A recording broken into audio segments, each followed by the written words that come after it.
What's up, everybody? Welcome back to another episode of Filling in the Gaps. How's it going, everybody? Welcome. Let me make sure I give a shout out to everybody that was here. Not a Lawyer podcast, welcome. Denise, Felicia's here. Tiffany, Jazzy, oops, y'all can hear Discord in the background. Let me fix that really quick. What's up, everybody? Welcome. How is it going? You guys, we're streaming right now on YouTube. We're streaming on X. We're streaming on my second channel that I made, Filling in the Gaps News. So FITG News. If you guys see that in the comments, just know that it's the second channel streaming. So we're also streaming in vertical and horizontal. So if you guys don't like the view, make sure you head on over to the page and pick your favorite view, I guess. But anyways, we're going to be talking about Aysia Collins decided that it's time for her to speak out. And I'm curious, put a 1 in the chat if you guys have seen this already or if you guys have not, because we're going to be watching it. So we've got some stuff to talk about. How is everybody doing? Leah's in the house. Mama T's here.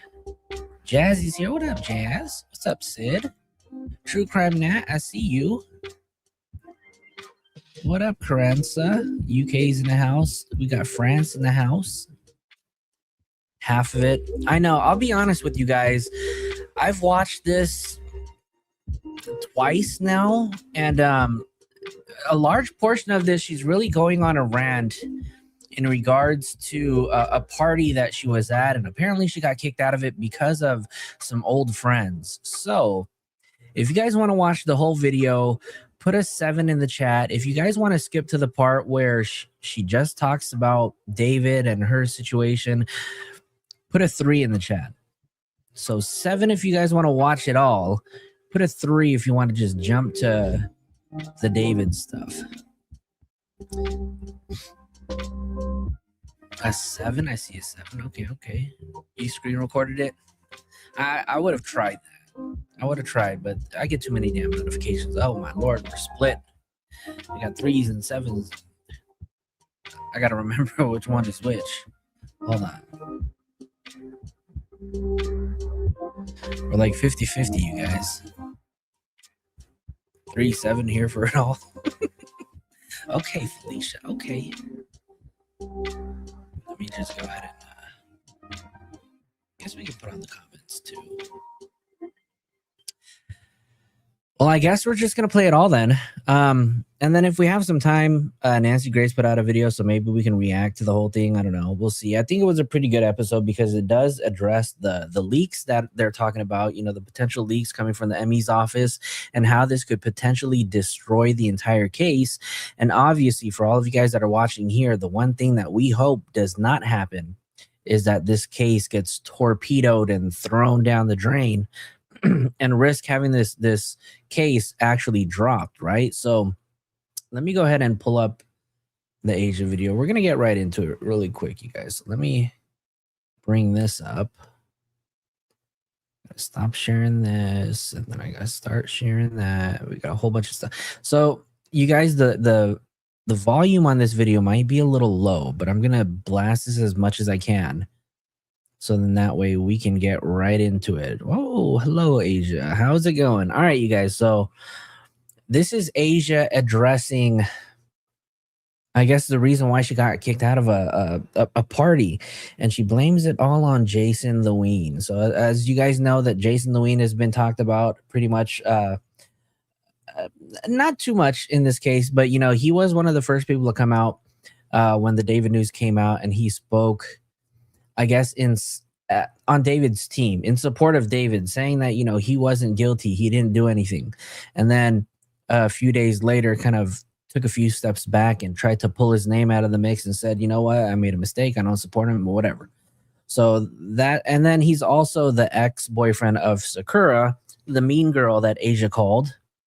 Yeah, called her a bitch, actually, right? You guys remember that when she did her live stream the other time?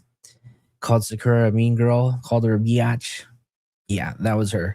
Shout out to Nikki celebrating 2 months as a member. Thank you, thank you, thank you. Abraham, what's going on? All right, you guys. So here we got Aysia Collins. She's about to speak her mind. Now, I will say, you guys, for the very first half of this video, she does just kind of ramble on about this party that she got kicked out of, and it's not really until halfway does she talk about you know, the whole David stuff. But you guys wanted to watch it also. Let's get right into it. Lord. Now I hope you guys can hear because this is the loudest that I can get it to go. All right. I'm probably going to have the chat box open for this one. To be honest,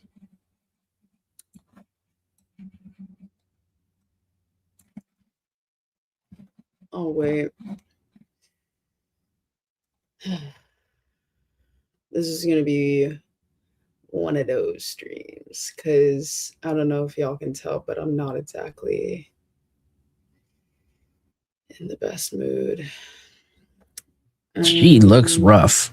I don't know. She looks like she's been going through it. I'll give it a second because I'm waiting on someone to join because we have to talk about some shit. Probably Zerks, right? Like the last time. Yeah. All right. So, unfortunately, I gotta get started talking about some stuff that I don't want to talk about. I don't really care if and I'm gonna try not to cry when I talk about this situation, but it's honestly hell. Okay. So let's get into it. Last night I attended a streamer party. Nikki, you mean this one right here? I don't know the name. I know some of the people that are part of the group. Nobody cares, Aysia. Are like really good people. So I'm gonna try and figure out the name because obviously I have to be specific here. It was the OSCS party. The only person I know from that group is Arky because I only know him because when I came there, they were really, really nice. They were super nice to me, and I really appreciate like their hospitality, all like talking to me, not making me feel weird or anything. But basically when I was there, keep in mind when I go to a party, I'm only going to go somewhere where I am wanted. I don't go out too often anymore. I've just been more to myself, especially like with all like the crazy stuff that's been going on, which I'm going to get into that as well. But long story short, my friends were going to this party. They told me about it. So I was like, oh, okay, I'll join you guys. I didn't really think it was that deep. I don't even really feel like I have beef with anyone. Welcome, so Renegade. Welcome. I request to get on the list for this party. I get on the list, which is what's super confusing. Like I'm on the list for this party. All right, you guys, I do have to pause for a second and just we're gonna kind of pause, make commentary, and we'll kind of chat. But I do want to warn you guys, this is a very boring video. This girl is, I don't know. This girl has been through so much, as she mentions, but I want you guys to know that this is probably going to be like fingernails on a chalkboard. So bear with it, you guys. Bear with it. Right. So whoever's running the party on Partyful has to accept my name and put me on the list in order for me to go to this party, right? So I'm on the list. I link up with my friends, and then we pull up to the party. I'm not streaming. I'm not doing anything like fucked up or anything. I'm just chilling in a corner. I'm hanging out with my friends. I just feel weird tension because when I walk in, I notice like Jason, the Ween, kind of staring at me. And if you guys know any history with me and Jason, we don't have. You guys are savage in the chat. Put a 1 in the chat if you guys just want to skip on over. Put a 2 if we're gonna let it roll, because this is really hurting my ears. any issues Let me with know. each other, really. I think he feels a type of way. I don't know, maybe because of the fact that we both used to be friends with David, and that's like such a touchy subject. Right, or the fact Abraham, that, land like, that plane. I'm not friends with Sakura because Sakura stopped being friends with me because of the David situation, right? So, All right, you guys, due to popular demand, you guys have asked that we skip on over. And you guys, look, you guys are really not missing anything. I swear to God.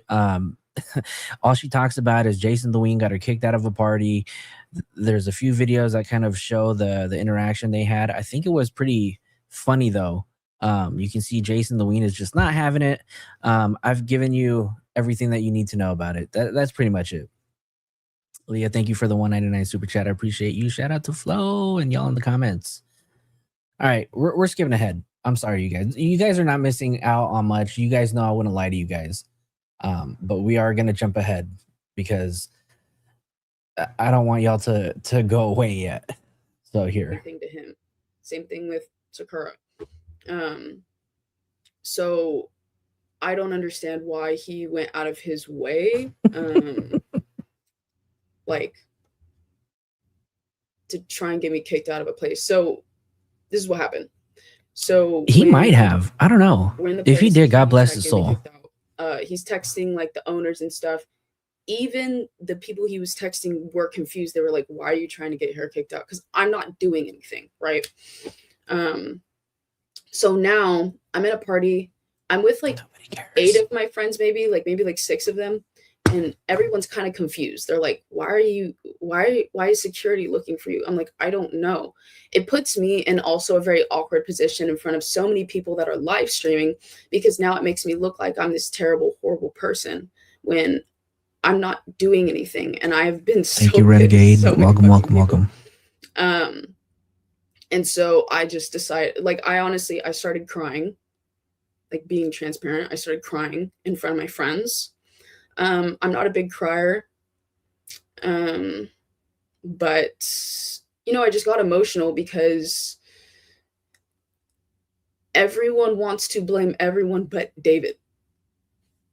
Here we go, you guys. All right, so here is where she starts to open up and discuss, the David situation. And here she basically says everybody is blaming everybody else except for the man that is responsible, right? And she claims, right, that the only person responsible here is David. Why are we blaming Jason? Why are we blaming Sakura? Why are we blaming me? Why are we blaming all of these people except for the person we're supposed to be having eyes on? Why are we taking eyes away from what we're really supposed to be focusing on?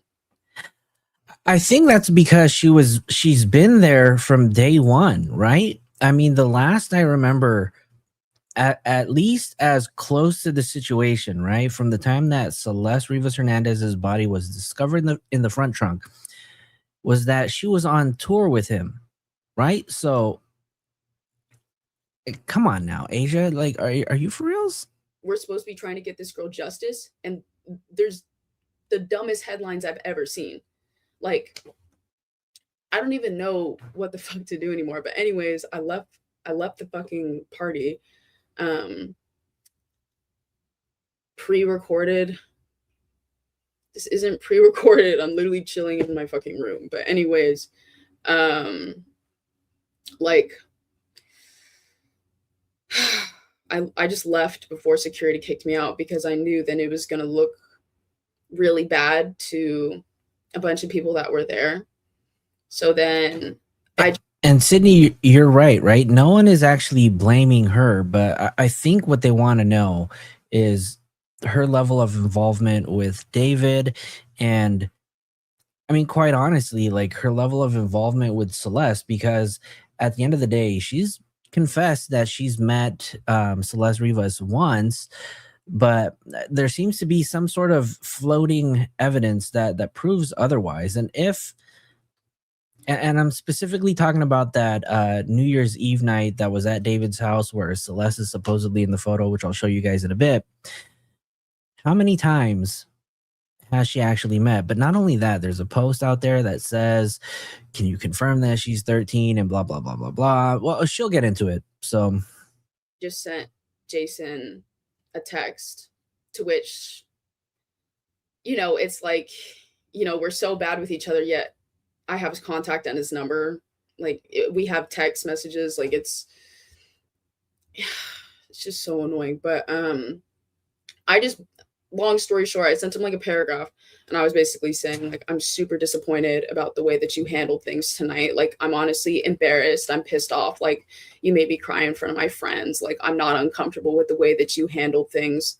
And it's the fact that he can just do that, right? Because Renegade, I see bigger that. creator than me. Obviously, the other guys that are in that house probably feel inferior or whatever, but it wasn't even his party. I got accepted on this list just like everyone else. I was having fun with my friends just like everyone else, and I was not bothering him. I would totally understand trying to get me kicked out if I was bothering you, but I wasn't bothering him. It's just all super shitty. There goes the donation. And then a lot of people saying like, oh, but you know, like she's friends with Bree, that's why she's there. She's friends with Bree. I thought I was friends with Bree. I texted her too. She said that she unfollowed me to protect her peace and stuff like that. And you know what? I get it. I feel like she doesn't want to be linked to everything going on. And I don't feel like people should be attacking her for the stuff that is going on. Like, that's not Damn, fair. she got 3 donations so far, it's you not guys. fair to anyone. Like, she's popular. I don't know how many times I have to come online and say that David blindsided all of his friends. All of us. Like, we're all just a little fucking confused. Because he portrayed himself to be this. I'm curious what she means by blindsided. Was she blindsided that David was a schmurderer or David was a PDF file? Because I'm trying to understand like what part was blindsiding, because if okay, maybe for the schmurderer part, I understand, but for the PDF part, there's absolutely no way you guys can say you guys were blindsided by that, right? Because an Instagram DM with a missing girls poster, the multiple IDs that David showed you, like nobody batted an eye. Yeah, Aysia, you got me fucked up. Angel of a person, this great friend. So we're all like, what the fuck? I think we're all a little scared. I think when you deal with a person who's like a genuine psychopath for the first time. Hold on, let me make sure I shout out to everybody. I'm the boss. Thank you for the $9.99 super chat. Thank you, Flojo, for all your coverage. I appreciate you. Thank you, thank you, thank you. I'm the boss. And Not a Lawyer podcast, $4.99 super chat, just for Celeste Rivas Hernandez. Thank you for your coverage, Flo. I appreciate you. Thank you guys for being here.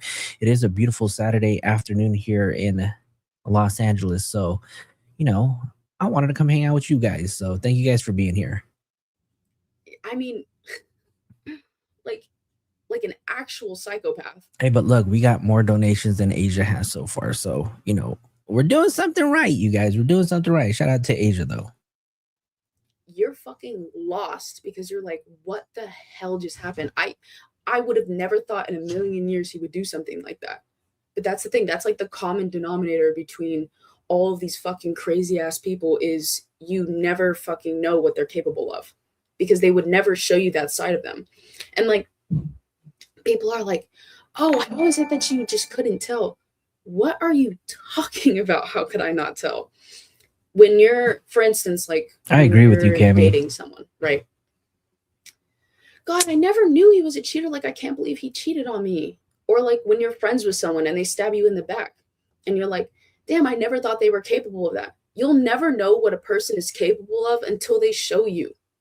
That's just kind of how it works. He did show you. He showed you multiple IDs of Celeste, but that was your responsibility to kind of question things, right? But my ultimate question too was, and she'll get into this. Maybe she won't go into too much detail, but my question is when you received that DM and you found out that Celeste was 13 years old, And then you decided to go to David to say, you need to tell me what's going on, whatever.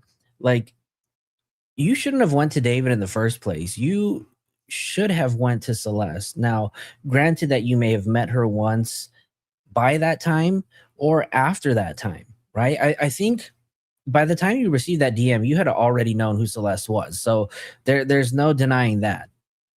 But why couldn't you have just gone to Celeste to verify for yourself? If you know that your friend is possibly a PDF, I mean, shit, you still hung out with them. You were on tour with them. So I don't know. I don't know what goes on in that brain. I don't want there to be hate towards Jason, Sakura, Bree, any of the guys who live in the house at that party yesterday. I don't want there to be hate on any of those people, especially regarding like the David shit.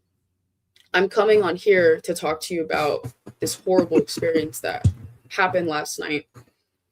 I'm just tired of people always wanting to blame the woman. Like, it's so much easier to blame girls in instances. It's so much easier Oh my God. bully people who have like also like a smaller following.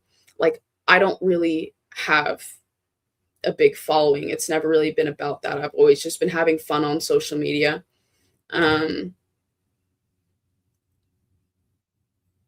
It's so hard to talk about this shit. Like, maybe you should get more followers from this. I don't know. It's just a place for everyone to get fucking bullied like shit. Like, I had so much fun when I first started out streaming, and then I started streaming with bigger people, and I realized exactly how fucked up the streamer community is.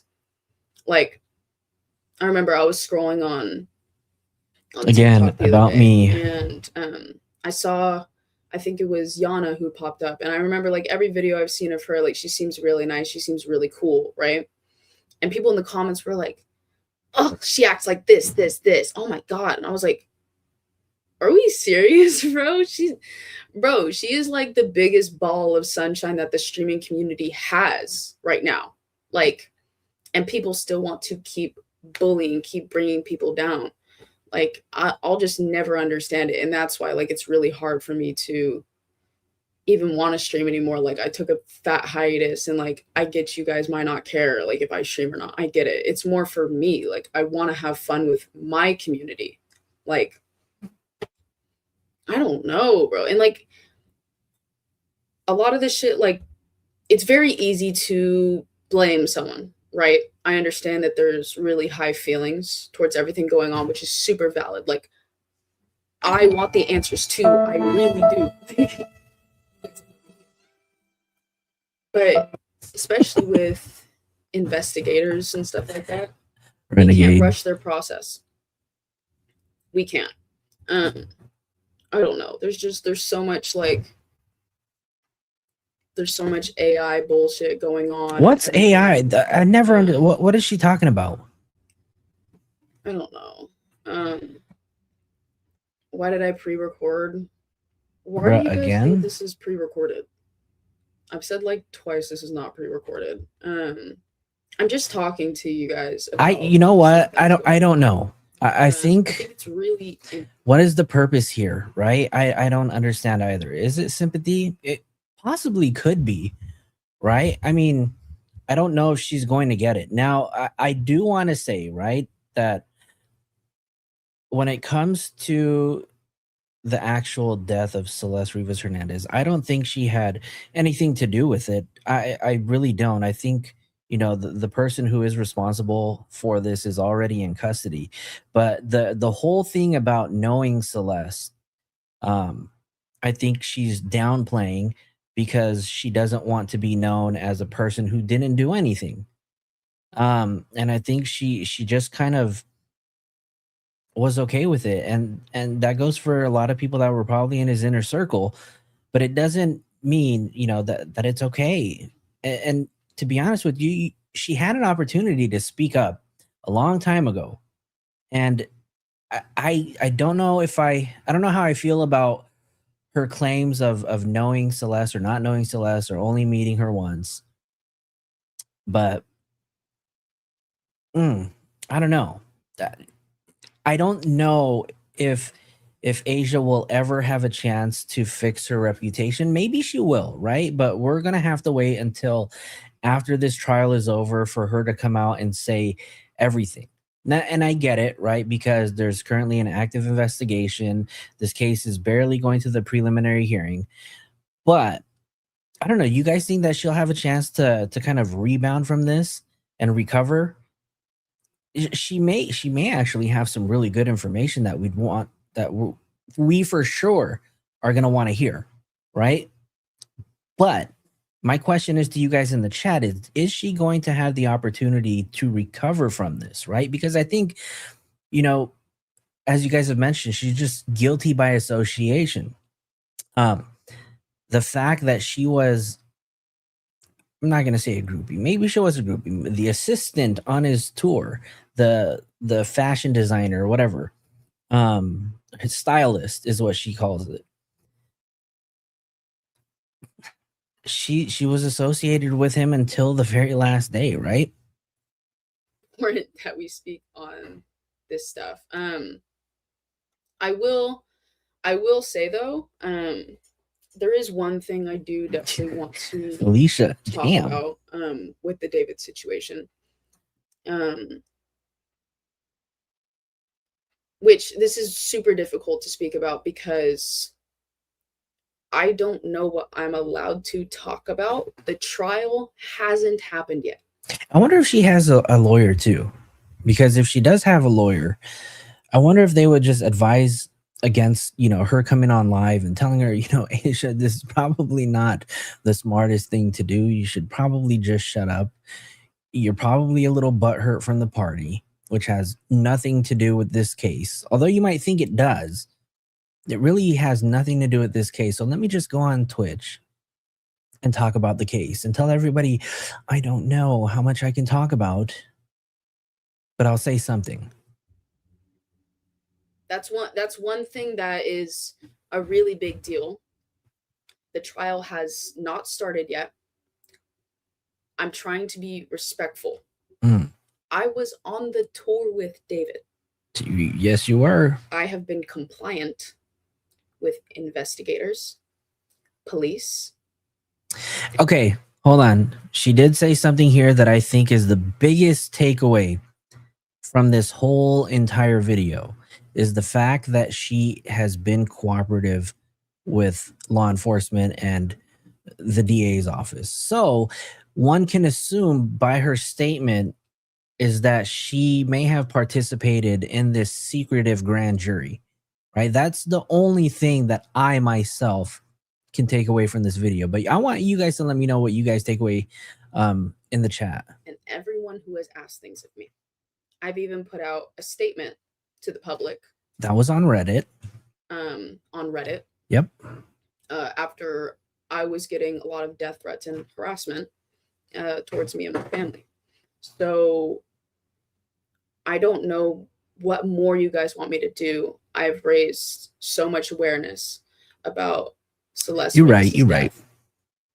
And I feel for her and her family so fucking much. I'm trying not to fucking cry here because obviously, like, you know, I think the worst thing about it is people like are not taking this shit serious. A little girl was killed. We need to take this serious. I just wish people would actually use their brains when it comes to stuff like this. Stop making fake AI evidence. Stop bringing people into this. I have been deep diving on this case since day one. I am very curious to know what invented AI evidence is. She's trying so hard not to cry, but she probably should have just like full on balled out. You know, maybe we would have felt a little bit. I don't know. Not me. Maybe you guys might have, but I don't know. Cry or not, I don't know. I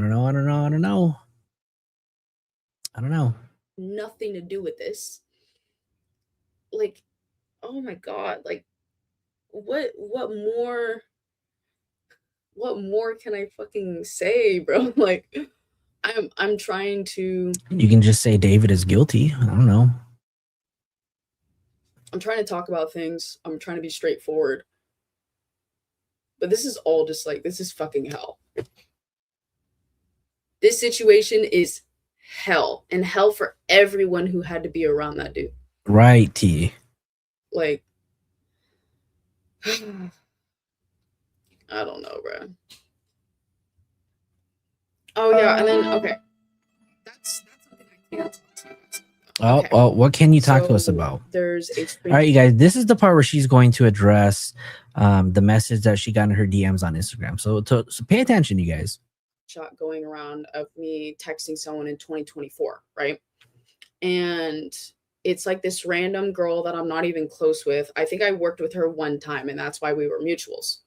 So I can actually break down exactly what happened there because everyone's a little confused. I didn't feel like I was able to talk about. That's a good question, Flo. Do you think the 4th of July stream and what was said in the background was fake Celeste's AI? You know what? I don't know. I don't think so, because the way that the audio was captured, you know, it really was made to sound like other people were in another room. And I think, you know, by the way the video took place, I can't help but think that that was real. But I don't know if the words that were actually said versus the transcript that was put out is actually real. So it's hard to say. I don't think it is AI though. This because I didn't know what was legally acceptable, or if I talked about something, it was like tampering with evidence. You know what I mean? But anyways, I texted this girl because I see this, you know, the missing poster, and I'm like, yo, that's my friend's girlfriend, because I knew David was dating this girl. That's like this girl. Come on, don't act like you don't know who she was. That's common knowledge, right? So I respond back, and on the missing poster, unfortunately, what people don't understand is you can't see the screenshot that girl had posted. You couldn't see her age. You couldn't see really much info. So that's why I had responded, and I was like, hey, like, I was genuinely just concerned for her. I was like, hey, this is my friend's girlfriend. Like, you know, what's going on? And then she goes, can you confirm she's 13? Of course, I go, what the fuck? Okay, because obviously that's a big thing to say. And David used to be my homie. So I'm like, oh, nah, my close homie's fucking with a minor? Hell no, I don't fuck with that shit. So immediately I go to David. And I'm like, hey, this girl's saying that you're fucking with a fucking 13-year-old. You need to explain yourself. Why the fuck you lying? That's all I have to say. All right, back to the video. He was like, dude, that's not even true. Like, she's like 19. I was like, no, she's not. She said she's 13. Like, show me proof. And you know what? He showed me proof. And I was like, okay, I'm gonna back off. I feel like I'm harassing my friend. Obviously, now that's a little too much. And obviously, there was more conversation than that. I can't get into every single detail for legal reasons. Okay, so apparently, I'm just gonna assume here that whatever she had mentioned has been probably taken into evidence for legal reasons, I guess you can say. But I didn't just go, oh, hey, is your friend 13? And he went, no. And I was like, oh, okay, la la la la la la. Like, I wasn't being stupid. I was like, no, show me proof. Okay. Like, I need to see actual evidence because I think you're fucking with a minor. And obviously, but I mean, like you think about it though, if you've met Celeste, right? Because in all of the photos that we have seen, there has not been one. Okay, maybe one photo. Now, I couldn't even say one because I don't even think she looked like she was older than 18. I do think that she looked older, and that's that photo where there was like a double head. That's the photo that I think she's looked the oldest, but I definitely don't think that she looked of age, right? So had you met Celeste multiple times, like how in the hell did you not have that conversation with her, right? And gone the extra step to kind of figure out for yourself, or just simple fucking Google search, right? Like a missing poster, like you're just gonna take his word? I don't know. Maybe she just needed a job at the time, right? I'm sure she was getting paid. Maybe the money was good at the time. My friend tells me, he's like, no, I'm not. Shows me proof that he is not. And I harass him more. And he's like, dude, like, chill the fuck out. Like, manipulated the fuck out of me, to be honest. I was like, okay, like, honestly, I'm tripping. Geez, okay, I'm a layoff. You know what I mean? And we'll take a look at the flyer in a bit as soon as this video is done, because I don't remember exactly what that flyer looks like. So we'll see if there's a number on it. I know for sure it didn't include her age. So that's pretty much the explanation with the screenshot. I know a lot of people have been wanting me to talk about it, but the sad thing about the internet is I could give you guys all the information in the world. Y'all still will not believe me. Like, it really doesn't matter what I say. People and the one thing that we have to understand, and we have to be, or the one thing that we have to accept, right? Maybe we don't have to understand it, but the one thing that we do have to accept is the internet is the internet, and the internet will forever be undefeated, right? Thank you, Renegade, for the $2 super chat. This violin thing is just hilarious, right? Sid, you're wild. You're wild. The internet is forever, right? And the only way that you can get less attention on yourself is just to stay off of the internet, right? But you couldn't do it in this case. You couldn't do it during your last live. You got kicked out of a party, so you decided you want to talk about it. And we'll sprinkle a little bit of Celeste in there, so, you know, people won't hate me as much. But I think, in fact, you're getting the complete opposite effect, right? I think, Aysia, you don't need to stay inside, but just stay off of the internet. It's not going to believe me. And that's just how it is. And no, like, I can't like explain to you guys what he showed me. I can't prove things to you guys, but that's what I'm saying. Like, it doesn't matter if I give you guys the answers. The internet's always going to spin things and always going to do this shit to me.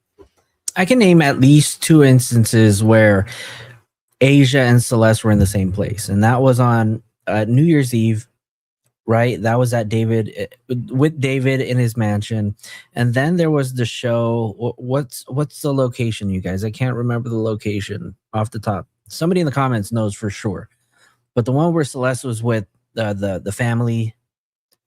Somebody knows. Who knows? Somebody tell me in the chat. Why can't I remember? But Celeste was there. Aysia was there. Does nobody know? Oh, there's an episode. Check out this episode at 6 minutes and 20 seconds. Aysia talks about not having time to get her nails done for the album release party. Ooh, no way. This was literally the day after then, huh? Oh, you have to send me that. The Fonda Theater. Thank you so much, T. At the Fonda Theater, we know Aysia was there, right? Because they have those little photo booth photos where everybody is in the photo except for Celeste, right? Even David's mom is in those photos, but where's Celeste? We know that she was there because she was sitting, you know, on the second floor balcony. That was when she was wearing the pink pants and the black sweater. So there's 2 instances there. How many other times could you have met this 14-year-old girl? I don't know. Sounds like a lot to me. I don't know. I'm even like, I'm looking at the chat right now, and even like, yeah, see, it's like people literally just attacking me. But for sure, bro.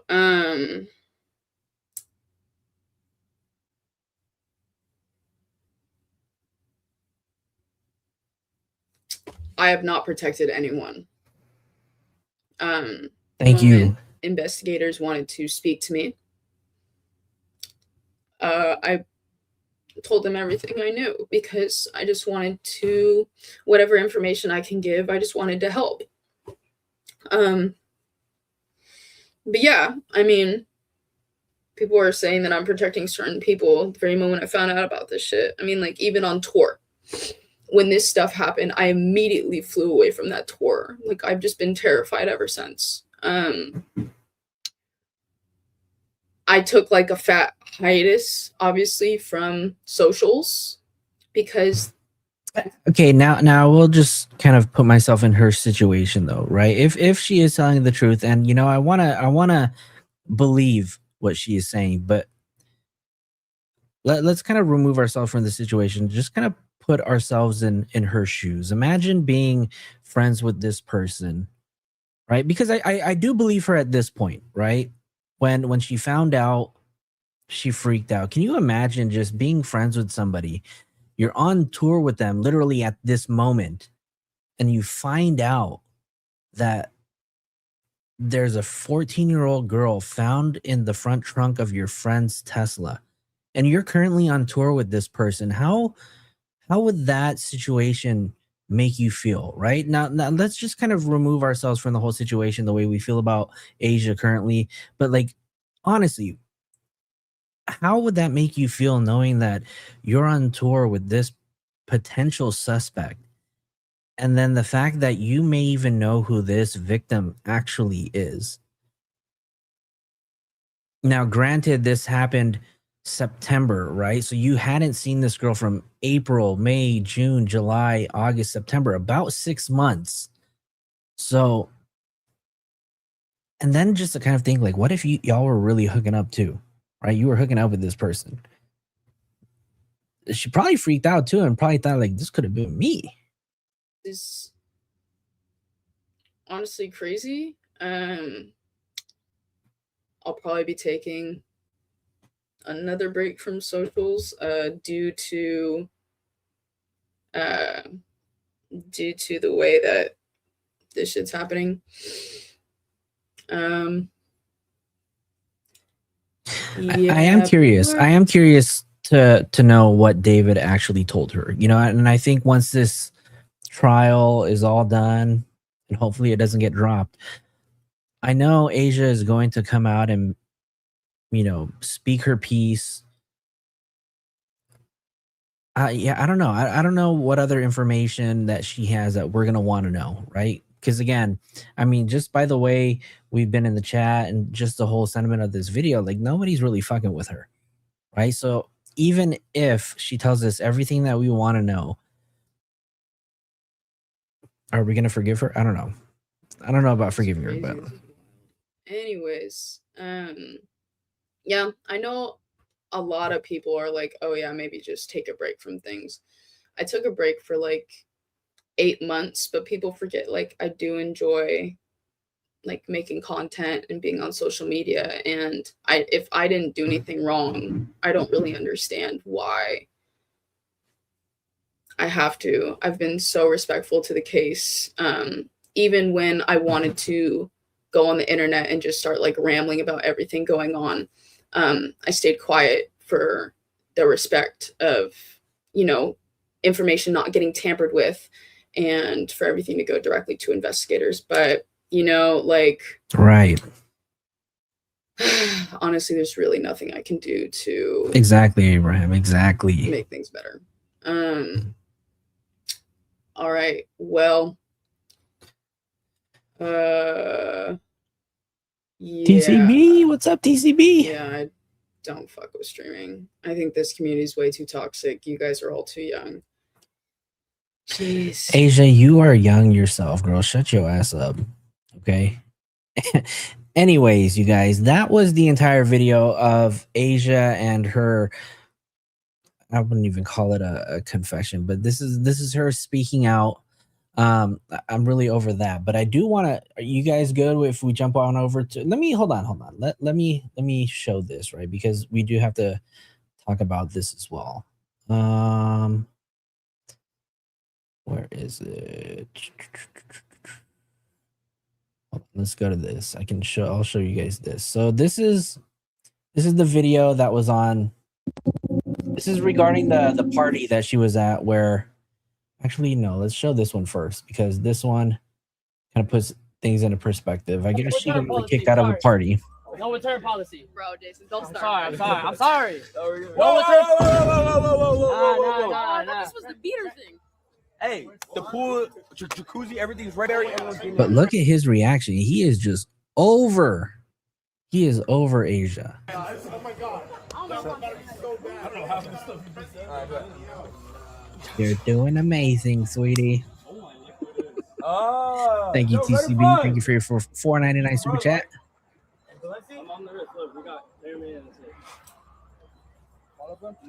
Return policy. Sorry. That was one of them. Here is the other video of. Look at Aysia. Hold on. Watch this video and just look at Asia's face. Look at her big old eyes. You guys living? That's a great revive right there. Yikes.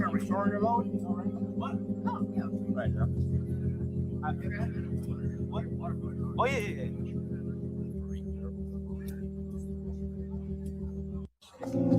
Do you guys see the chat? You guys see the chat? What the hell? What the F? Hell no. Wait. Oh, hell no. You guys living? None of them are effing with her. Damn. Aysia is just taking L's left and right, you guys. Let me see. Which ones do we have here? We're gonna jump into our favorite Nancy Grace. We haven't reacted to one of her videos in quite some time. So if you guys are still hanging out, we may not be able to get through all of it, but we'll see. But she talks about how the potential leak from the Emmy's office could be a complete disaster for this entire case. And she actually provides a really good example, which I posted on X the other day. We'll listen to it. When she starts talking to, what's his name? Nemo Romani. D4VD, aka David Anthony Burke, a morgue leak. That's right. You're right, Rodney. He actually defended David in the beginning, right? We mentioned that earlier, that he was one of the first people to come out with a video that said David did not do it. He's innocent. But like a day or two later, he immediately backstepped and took it all back. He was like, look, I didn't know all the information, but I do not support him. So medical examiner's office leak has torpedoed the case against Burke. Can y'all drop a Nancy Grace emoji in the chat, though? Celeste Rivas homicide probe. Tonight, will the entire case be dropped because of this? Good evening. I'm Nancy Grace. This is Crime Stories. I want to thank you for being with us.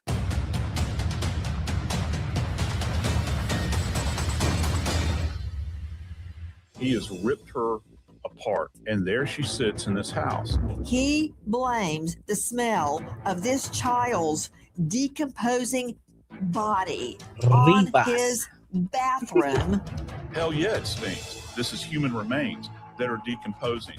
A true child, a human being. Look, the last time I said anything about Nancy Grace and the Melinda Ducketing comment that Neo's mom left under one of our videos, somebody used to be a follower who was grilling me in the chat or in the comments. So I was like, whatever. But I like Nancy Grace. She's hilarious. I would just never be a guest on her show. Nope. Beard going in. His pants were, kind of, he was doing that look where his pants were dragging below his bum, you could say, his orange prison pants. Do you guys want the closed captioning on or off? You guys let me know. Is it easier for those of you guys in the chat? He, again, just seems way more comfortable in court and in this setting now in his prison outfit. Let me understand. Does David Anthony Burke, aka D4VD, actually show his rear end in court? That's from Delight, a true crime on TikTok. With me, an all-star panel. Very quickly to that, Lauren Collins joining us, investigative reporter, LA Magazine, star of Pop Crime TV. Lauren, you've been covering this extensively. Did he actually show up to court showing his rear end? Well, per the LA Magazine source inside, she did say David appeared very, quote, relaxed, Nancy. So you can kind of use your imagination there a bit. Nancy's about to grill her. Be like, look, did he show his ass or not? But his hair was a bit unkempt. He was shackled. And also, our reporter said that Blair Burke appeared to be rubbing his back a bit as they kind of laughed. Are you kidding me? Blair Burke is out there consoling David. He probably winked back at her, huh? Talked, and he even greeted Well, the judge. I appreciate that, and I'll circle back to that. But my question is, does he literally show his in court? He had his beard going in. His pants were, you know, kind of, he was doing that look where his pants were dragging below his bum, you could say, his orange prison pants. He, again, just seems way more comfortable in court and in this setting now in his prison outfit. Again, from the Like True Crime on TikTok, I've got a lot bigger problems with this case than D4VD David Anthony Burke literally showing his rear end in court. But very quickly, to an esteemed expert, trial lawyer, Nima Rahmani, former federal prosecutor turned trial lawyer, former president of the West Coast Trial Lawyers, author of Harvard to hashtag. Nima, thank you for being with us tonight. I've got bigger legal issues, very complex legal issues to discuss with you, but really showing your ASS in court, really? What? Renegade, thank you for hanging out. I appreciate you. Thank you, thank you, thank you. You have a good rest of your day. Enjoy your Saturday. What are the defense lawyers for Pete's sake? Can't they say, pull up your pants, idiot? Well, they should, because your appearance in court matters a lot. So I think this is probably going to be the end of it, Nancy. I think David's going to have to understand that if you're going to appear in court, everything matters. There's a reason everyone from Luigi Mangione to Sean Diddy Combs, they wear the same. Those sweater vests, those neutral colors. You don't want to be showing your rear in court to the jurors. That's disrespectful to the court and a surefire way to get yourself convicted pretty quickly. Let me see Nima Rahmani, please. Nima, we have a very serious and complex legal issue that has just reared its ugly head. I think this is where she's about to make that really great example of how this Emmy leak could potentially cause a disastrous outcome for the case. For the state. Bombshell tonight, torpedo directly into the state's homicide case. And who's going to suffer for this? Celeste, 14-year-old Celeste, found decomposing in the trunk of D4VD David Anthony Burke's Tesla. Okay, her. Tesla. Her. Here's the problem. In the last days, we now learn why the LAPD insisted the morgue be slapped with a gag order. A gag order on the morgue. And I got to tell you, Nima, I have deep respect for the medical examiner's office. They are some of the best witnesses ever. Juries love a medical doctor on the stand. They know what they're talking about. And when you get the chief of the ME's office up there on the stand, the prosecutor can just sit down and twiddle their thumbs because they will run with the ball. They're brilliant. I think we can all agree with that. So I naturally sided with the morgue, with the ME's office, when I heard LAPD wants to slap them with a gag order. And now we know why. Hold, Nima, for those of you that don't know what's happening, the giant stink bomb in the courtroom, out to Dave Mack, Crime Stories investigative reporter. Dave, a morgue leak?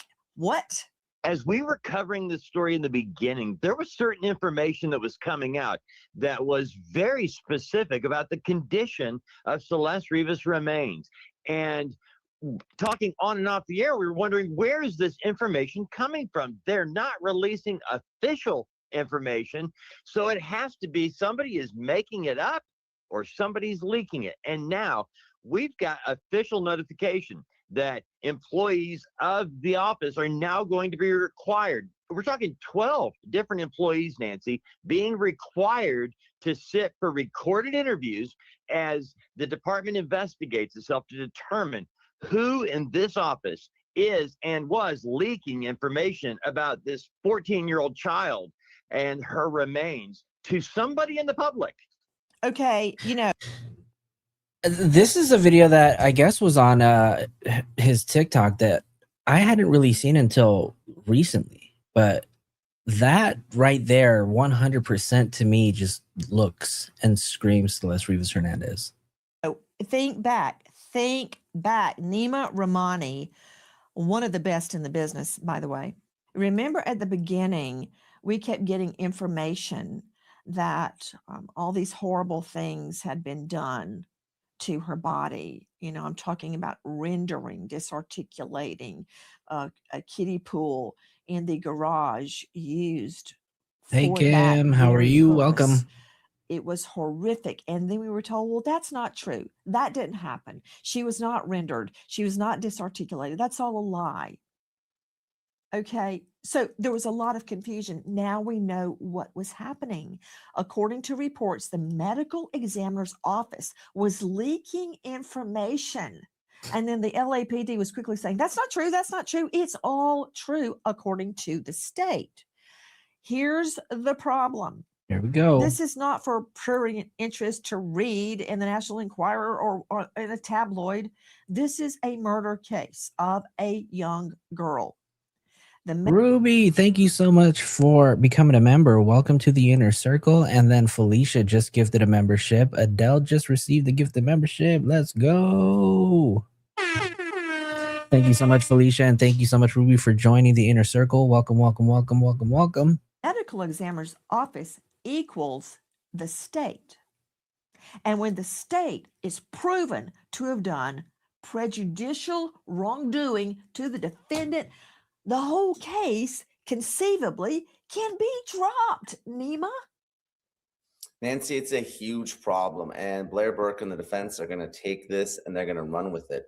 And it's not only a problem from a leak or discovery perspective, it's a violation of a court order. So months and months ago, LAPD went to the judge to get an order, a non-dissemination order, so that members of the media, they couldn't get this report subject to a Public Records Act request. And the judge cited.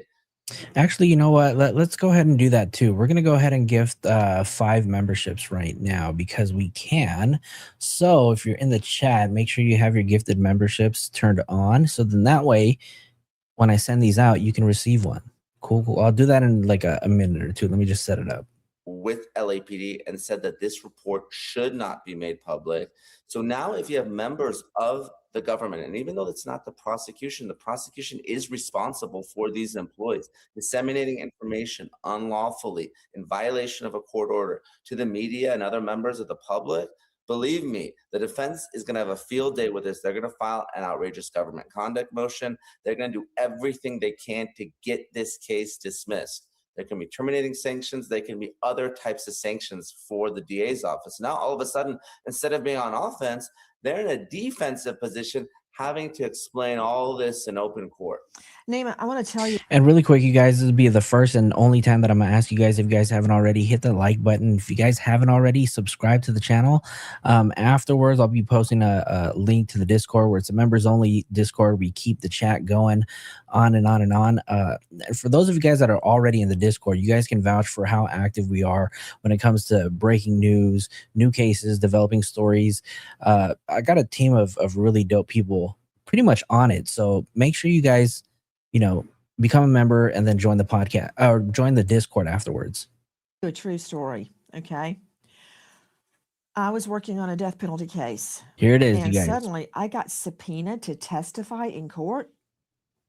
Okay. It hadn't gone to trial, obviously. I was stunned. Why would the prosecutor get subpoenaed? But of course I showed up. I had no files with me, nothing. I just went, and the entire defense fleet was there. And the judge was looking at me accusingly. I'm like, what? And they said, have you withheld evidence? And I said, no, I handed over my entire file, everything I had, which of course you need to do in a death penalty case, because if you do get a conviction, there's going to be all sorts of appeals.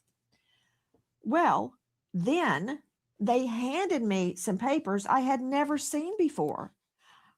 And I went, I've never seen these. Where did they come from?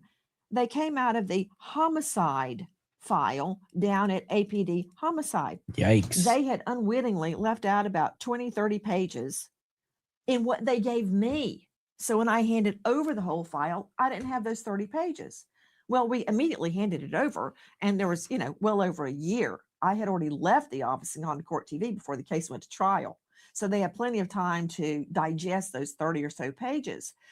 The point is, even though the investigator truly inadvertently, because the papers really were not that probative, inadvertently left out those pages, it was still my fault. See? And even though Damn. So, I mean, how do you guys feel about this? You know, because we've waited, how long has it been? Almost 10 months already since everything's taken place, since Celeste was discovered. The fact that the Emmy's office did have a leak, and you know, it's funny because ever since we've heard about this leak and the potential disaster could cause this case, you know, there's one media outlet that hasn't been reporting on this, and you know, it's TMZ. So I'm curious as to know, why are they so quiet? But how do you guys feel about this potential Emmy leak, and this possibly, you know, could be a cause for this whole entire trial to get thrown out? Now, I've heard, you know, a lot of people have been saying that there's just way too much evidence, you know, for this to be thrown out. But it could potentially, you know, have the DP just removed entirely from conversation. So I'm curious to know what your thoughts are. Obviously, I'm not a legal eagle, right? But so if anybody in the chat is, I'd love to hear your thoughts. the medical examiner's office leaked, and that's horrific. Mama T, thank you for celebrating 5 months as a member. It's Let's still go. the prosecutor's fault. Ergo, therefore, prosecution misconduct cases can be dropped for that, Nima. Dropped, never to be brought back again if it is dropped with prejudice. Now, please, regular people talk. Explain what I'm talking about. I guess With prejudice. Nima may explain this a lot better than I can. So let's hear what he has to say. With prejudice means that it can't be refiled. And Nancy, this happens all the time. It's not just you as prosecutors. We are responsible for the government's conduct. And there was a huge case recently where this was a big issue. Lori Vallow Daybell in Idaho, because of some discovery violations, guess what? The judge struck the death penalty in that case. Chad Daybell, he's on death row. Lori Vallow is going to spend the rest of her life in prison because of some discovery violations there in Idaho. So this is a huge deal.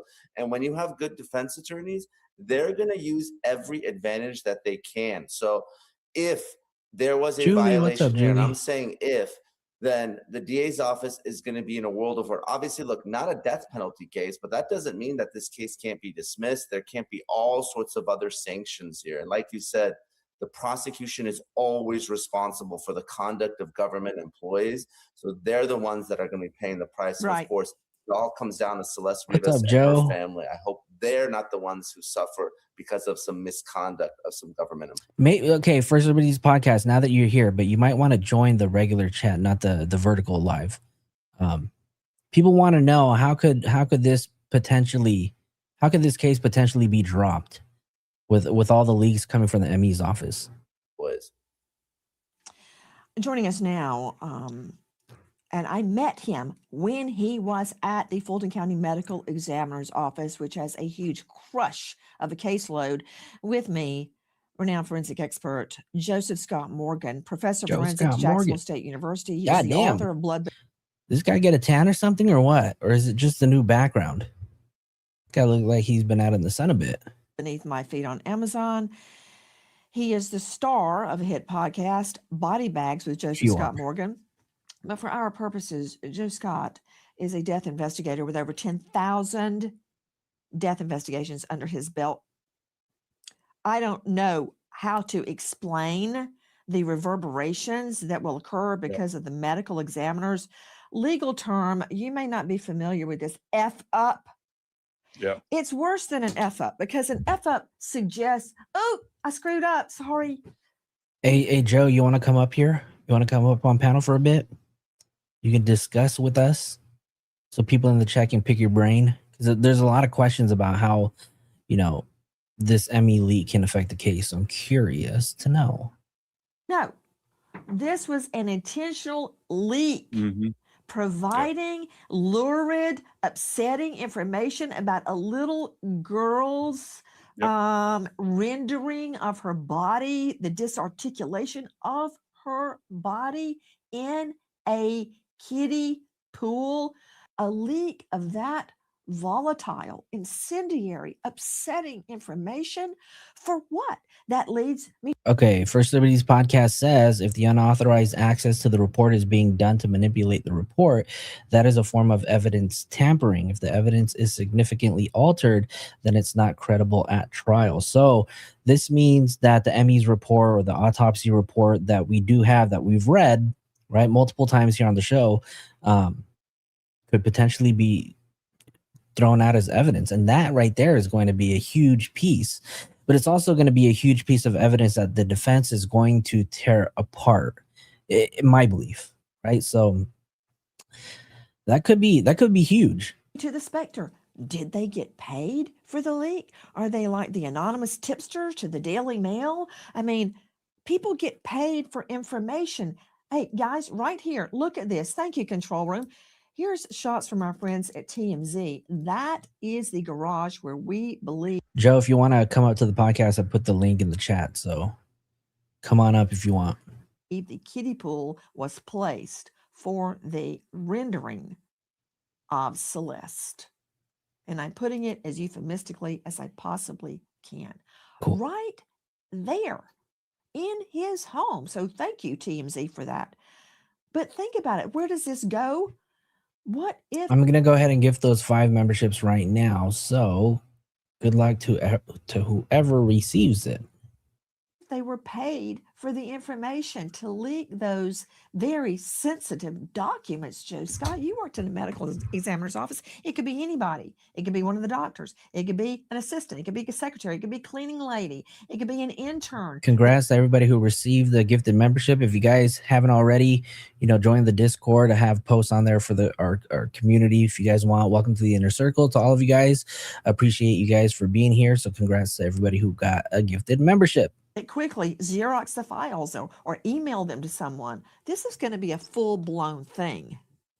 Yeah, it is. And one of the things that I'm hearing, Nancy, is that they use the term plural investigators, which they have a huge staff of investigators at the ME's Army, office, welcome. ME/Corner in LA, and also other personnel. So you've got a huge, huge section of individuals that have, Nancy, nothing to do with this case that are looking through these files. And Lord only knows what happened to them, and were there photocopies made? Were there actual snaps of individual images that people were taking with their phones? Has this stuff been disseminated? Because when you're working with a medical examiner, Nancy, there will be one investigator assigned to this case from the MEO, okay? And that is the only person. And I saw Lil Misfit's comment. It was just viewed and reported as viewed, wasn't it? I don't know if we actually have that information just yet, but who knows if it was just viewed, if that person who did view it could have taken a picture with their phone, could have sent it out to whoever, right? If it was transmitted and texted to somebody. So who knows what they've done with it, right? But I also think that, and this was a comment that I was going back and forth with somebody on Reddit, was that, maybe, just maybe, that the ME's office potentially could have put out some information out there to see who it was that was going to leak it. I don't know. That was a thought that we were thinking about. So I was like, was it just TMZ who just kind of took the bait and ran with it? Because if you think about it too, right? One of the reports that came out from TMZ that they claimed from the medical examiner's office was that her body was frozen upon discovery, or partially frozen, right? But like 41 days sitting in the front trunk of a Tesla under the heat, the California, Los Angeles heat in September, like 41 days, you guys, it is impossible to still be partially frozen. That shit don't make no sense. For reals, TMZ? along with the pathologist that is working the case, the forensic pathologist that did the examination. Hey, Those are the only Stormy. people that really need to know at this point in time. This is like a sacred trust within our community. And what's so very disturbing about this, Nancy, and this goes beyond this case, right now, the trust has been See so there, he's eroded He's working. between LAPD and between the MEO that this is one of these things that it will take forever to repair, not to mention all of the criminal and civil repercussions.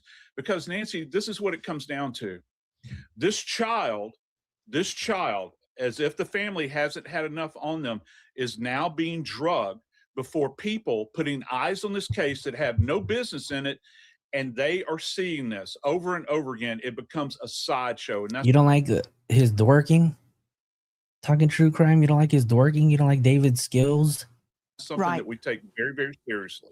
Well, I got to tell you something. Nima Rahmani, if I were the prosecutor in this case, it would be like my hair was on fire getting into that medical examiner and finding out what happened, because they are this close to getting the case thrown out because of misconduct for which somebody may have been paid.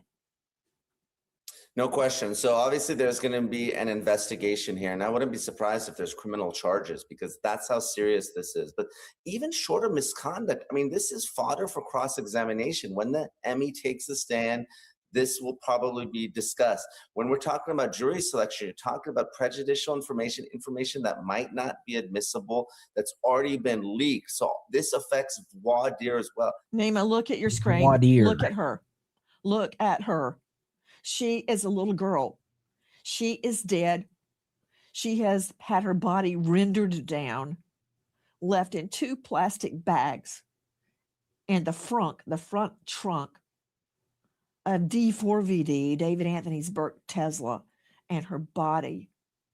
You know what, Stormy Bell? I do too. I have an absolute problem taking them serious for anything. But the fact is, and the fact that we can't deny, is that they are many of the times, you know, the leading breaking news source out there.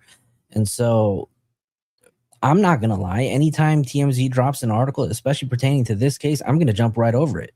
And normally, you know, I'll be the first person to read it and dish it out to everybody, right? But I don't know. Maybe we can discredit TMZ a little bit, but we can't deny the fact that we're going to jump at any news that they put out, especially for this case, at least in my case. Rotted. There's no nice way to say it. That is what is at stake. You mentioned cross-exam. Okay, that's a potential remedy for what has happened, but I've made out a list of what I think are possible remedies. Number 1, change of venue. They may want to change a venue so people that have heard about this. Joe, welcome. Yeah, buddy, what's up? First Liberties podcast is in the house. Thank you for joining us. Thank you for inviting me. So I'm listening in the background, but I just got out of a donut shop, so you got to catch me up a bit. Yeah, no, I heard what Nancy said. This is on the verge of getting tossed. I don't know if I agree with exactly what she said, but let's catch me up. Like, what were we just listening to? Because I'm late. So they're basically just talking about the potential leaks and how this information could obviously have the case thrown out, but they're talking about like how this information was obtained, or whoever obtained it, what they did with that information. Is it something that, you know, they just viewed the ME report? Did they disseminate the information? Did they, you know, email it out, take photos, etc.? You know, and then she's just saying like how bad this actually really is. Well, first off, we'll start with the obvious. So we don't actually know the extent of any damage done by accessing this without permission yet. And we also don't know why people are doing it. So are they doing it because they're leaking information? They want to take something to the media that the court locked away. And if, by the way, if they're doing that, at least that's a contempt charge, because this was under seal. So because it's a contempt charge, it's a misdemeanor. No one's they could probably pay a fine to get out of that. But that's at least a contempt charge. And now as far as manipulation, so that's It does depend on what's actually done. Like you saw, first they said no sign, no evidence of pregnancy. Then they changed it to inconclusive. That looks minor. Expert witnesses are treated differently from other fact witnesses, like eyewitnesses. So they're expected to do some things within their profession to come to a conclusion long term. There was a lot of noise over the fact that the medical examiner in the George Floyd case, she looked at the video at some point to make a conclusion, and people were upset. But that's normal. And I believe even you, for example, if you saw video of a patient's injury, right, and you use that to make your diagnosis, that is normal for what you do. I've never heard of any medical professional who was told, don't look at video of what got your patient to the office to begin with. I've never heard of that. Now tell me if there's if that's wrong before I continue. No, that's absolutely right. Yeah. But so with that in mind, experts do lots of, like firefighters, same thing. They do recreations. They look at videos to recreate. That's normal. Okay. So like I said, experts, because of their fields and the fact that they are expected to do so many different things to come to a conclusion, they do have a lot of leeway when it comes. They might change conclusions multiple times. That doesn't mean anything's manipulated, though. Kid. Now, I don't know enough about your field or anyone else's really to really give a good example, but it's not necessarily a problem that different conclusions were reached along the way, especially because we have a body here that was in later stages of decomposition. And my understanding is that's always been a challenge. 20 years ago, especially 30 years ago, that was a challenge. Even today, as much more advanced as we are today, that would still be a challenge. So just because conclusions are changing isn't the problem.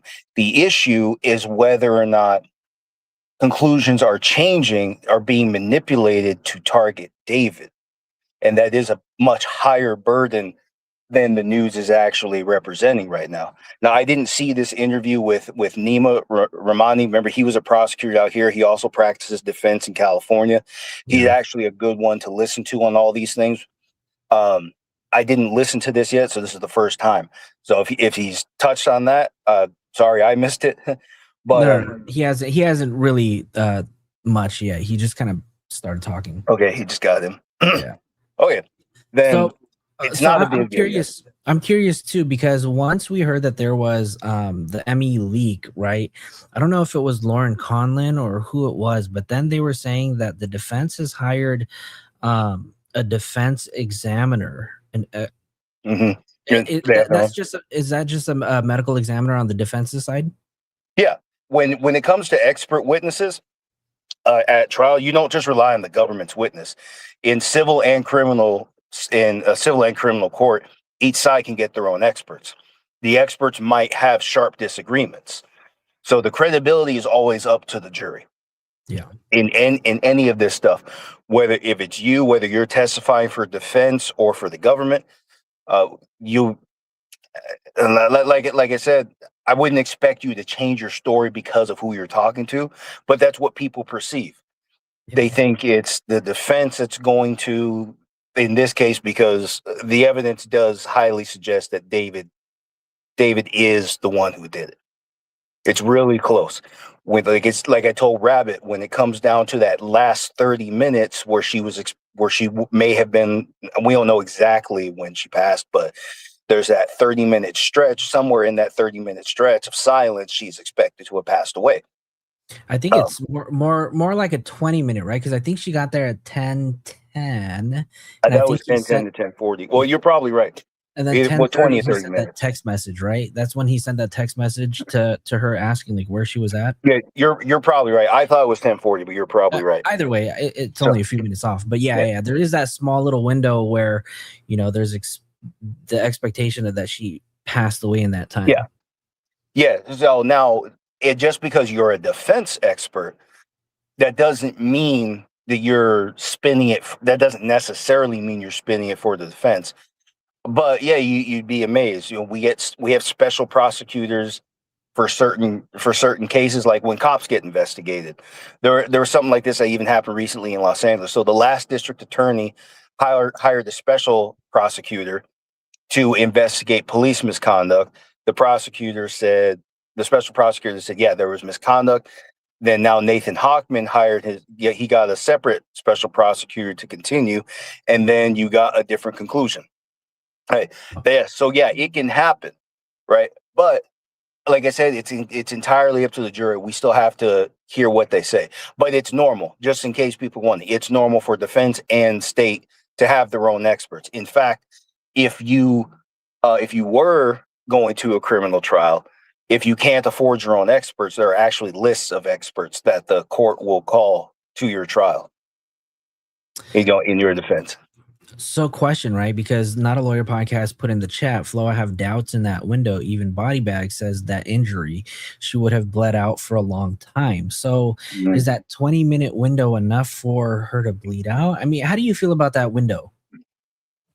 Well, here's the thing. Remember, the gap is 10:10 she arrived, so 10:30 he says that message and saying, are you coming? Yeah. Right. So that's the allegation. Now, remember, the government's allegation isn't, or at least I don't think it's so specific that she died in those 20 minutes, but rather this is about the last time. This was her last night alive. That's really what matters. They don't have to pinpoint that she passed away 10:10 to 10:30. That's not the important part. What the jury needs to believe is she walked into this house. This is the last place she was known to be alive. And for some reason, okay, so two people walk into a house, David and Celeste, and David's the only one that walked out. So the implication there, especially because the body was chopped up and the liver is apparently punctured, it looks like David did it. You see what I mean? So it doesn't have to be 10:30, 11:30. The point is, she walked into that one house the last night she was known to be alive, and he was expected to have been there. You see how that works? Yeah. So that's really all they need. And I know the one thing that you keep reminding us on, when we're live and you're in the chat, is that the defense doesn't have to prove anything, right? All they have to do is just cause a little bit of, reasonable doubt, and they'll have the edge on the case. Yeah. What do you think their defense is going to be when this thing goes to trial? If and when this thing goes to trial?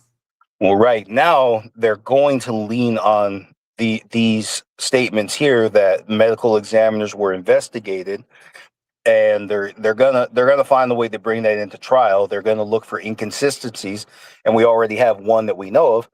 Again, the first, she was not pregnant, and then it was inconclusive. And I know that is nitpicky, honestly, but it's not unlawful for them to bring that up so the jury can consider it. They're going to look for little things to say, no, this whole investigation was fabricated to make one person look guilty. And that's what happened in the Alec Baldwin case. And that was the truth. The investigation was narrowed to make Alec look more responsible than he was. Part of the reason he got off, evidence that made him look innocent was hidden. So, and that's also another thing with this case, back to the David case. If there's any evidence that, let's say some information is actually being removed, if there's evidence that, let's say there was evidence showing that let's just entertain David for a minute. Let's just say for a moment, there actually is evidence the conclusion is wrong. There is no puncture in the liver. Okay. And there is no puncture on the lung. Let's just say the evidence really doesn't show that. Okay. That has to be by law turned over to the defense. Yeah. That's called a Brady violation. Yep. And if that's huge, right? For anybody on the prosecution, I mean, they can literally lose their license over something like that. You can lose your life. I don't know what the criminal penalties are, but I don't even know if there are criminal penalties for Brady violations, honestly. Because I know Nancy Grace got 2. The Georgia Supreme Court reversed 2 of her cases for Brady violations. And as far as I know, she just retired. I don't think she was ever in prison. But yeah, she can lose her license, and the verdict is overturned. Okay, so it's not a mistrial. It's dismissal with prejudice, meaning that this is final and in favor of that defendant. So that means if there is a Brady violation, then, and let's say David really did it, but because people were on the state side were screwing things up, they were manipulating evidence. Okay, and something was supposed to go to David that wasn't turned over. If he can prove that benefit in his favor on appeal, then he walks, at least from this.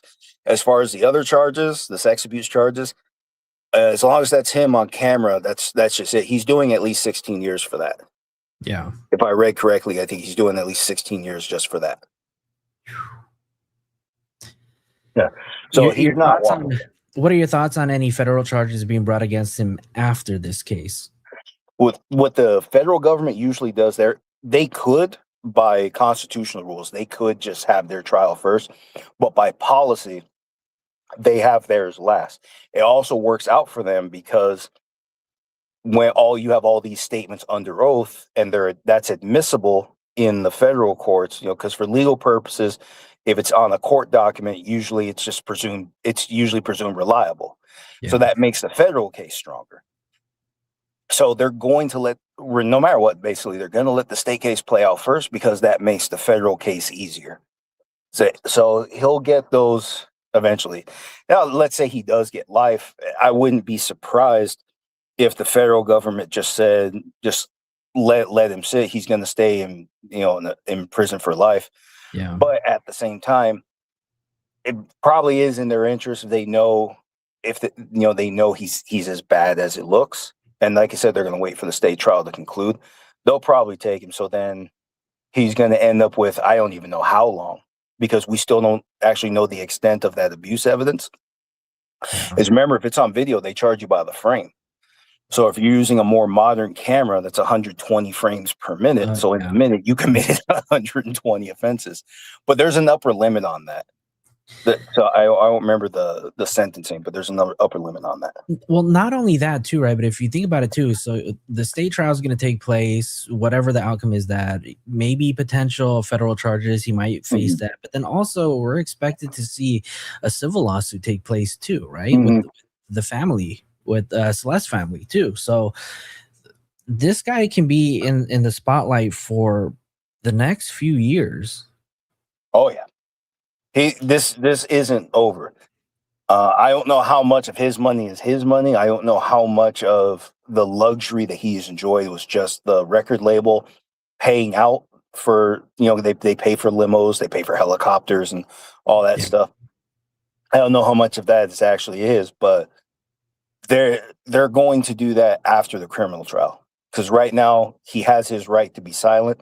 He cannot be compelled to participate in a civil court, because that would violate his Fifth Amendment rights. So for that reason, the criminal trial has to conclude before the civil trial can begin. Well, not only that too, I think about it too. If he gets charged with all of the charges that are brought against him, right, you can assume that they're going to file appeal after appeal. So we might even see that take place too, right? So they always appeal. They always fight. They always look for the little stuff. Like, this is what I was like I said over at Rabbit's Chat. Whether or not David did it, he will be convicted simply by the nature of these charges. Yeah. Even if he really did not take her life. So for that reason alone, and the surrounding circumstances, again, if it really is him on camera in bed with her, he doesn't have a defense. We talked about this before, how defensive age does exist to the point where if you reasonably believe by mistake that the underage person was in fact of legal age, you can actually escape some charges. And I gave him that benefit of the doubt too, because at my last warehouse, I knew a girl, 19 years old. She was small. Like, we worked in a warehouse. Have you ever been to Costco, or anyone who's just not worked at a warehouse?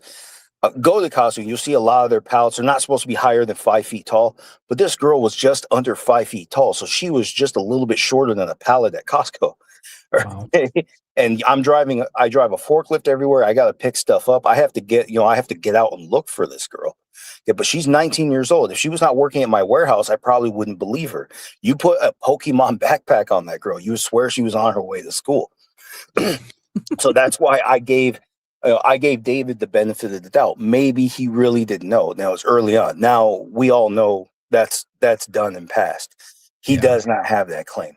More importantly, even if he did, this specific charge, because she was under a certain age at the time the allegations take place, he doesn't have that defense.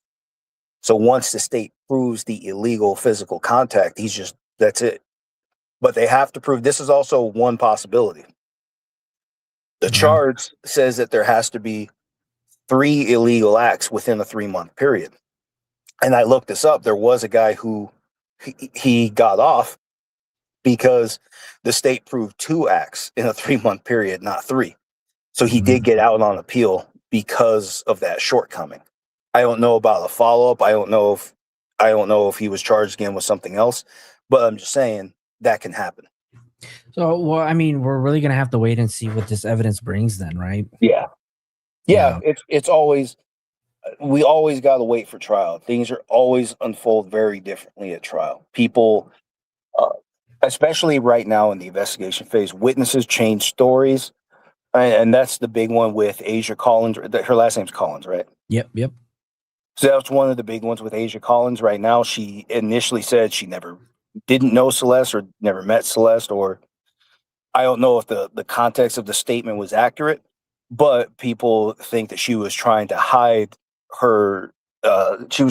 any knowledge of Celeste. They think she was looking out for David, apparently. I don't know what the truth of it. I don't know what the truth of that is, but let's say that's the truth, though. And that's normal in the investigation phase. People change their stories. I don't know who that is. I don't want nothing to do with it.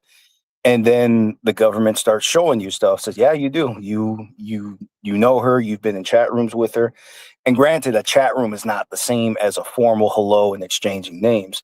True. But from a government standpoint, when in a criminal investigation, that's a little bit stronger than people think. So she would eventually have to yield and say, okay, we met. I didn't know her well, but it could go on from there. But stories change. So that's why it's always best to wait for the trial, because now things are more organized by the time we get there. I do have one more question before we continue the video. So sure. We've heard that during this preliminary trial, the prosecution is preparing witnesses, making sure that they're available to show up on the 21st. Who do you strongly believe is going to be these witnesses they're going to be calling up during the prelims? It has to be the arresting officers. We absolutely need to hear from them, because this was not a grand jury indictment. Yeah. This was not through an arrest warrant. So this was apparently a fresh arrest. Why exactly, I don't know. The theory that makes the most sense to me right now, because we'll look at his charges. If he accessed his iCloud and he's got more of the same illegal, obscene content on his iCloud, that would be enough if they were already monitoring him. So they're already monitoring his activity. They could have gone and gotten him right there. And there's a report from April 16th. It's from NBC LA. I sent it to Rabbit a while back. And that's when the narcotics division said that they were monitoring David. Now, I don't know if we didn't see any charges like that. So we don't know if that's necessarily what the arrest was about. Like, maybe that's the truth. Maybe this was just a deal. Maybe that he was just dealing stuff on the streets to make money. He didn't know he was being watched. And then they moved in on him. Well, they moved in on him, but they have all this evidence of other stuff that he did. So then that justifies the arrest. But we still don't know exactly why they moved in on him. We got to hear that from the arresting officer. So we're going to hear that finally from the arresting officer. Why exactly did you arrest this man? Because by constitutional law, it has to be justified, or he can walk. He could walk. What is it? We're a little under 2 weeks from now. Yeah, he could walk in a little under 2 weeks if they don't justify it.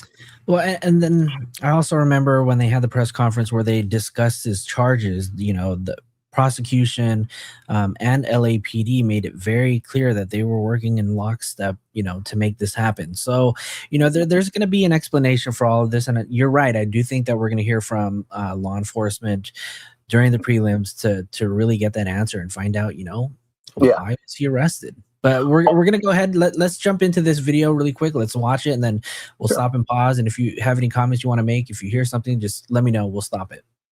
Yeah, go ahead. Won't be on the jury. But wouldn't you agree that's going to be a bad move for D4VD? They don't want to change a venue. They're in one of the most lenient jurisdictions in California. You get a change of venue and you hike up to Northern California, you will get convicted up there. Yeah, forget it. I doubt they want to change a venue. They could try to get the prosecution thrown off, won't work. They may try to get the medical examiner's office recused, unlikely, because they're the ones that did the autopsy. The medical examiner is going to be reprimanded, that for sure.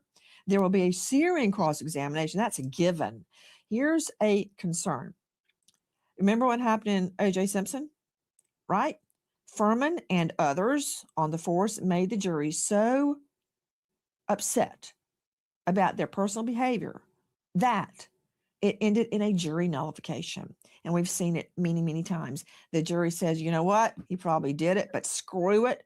The state was horrible. We're not convicting. It's a punishment for the state.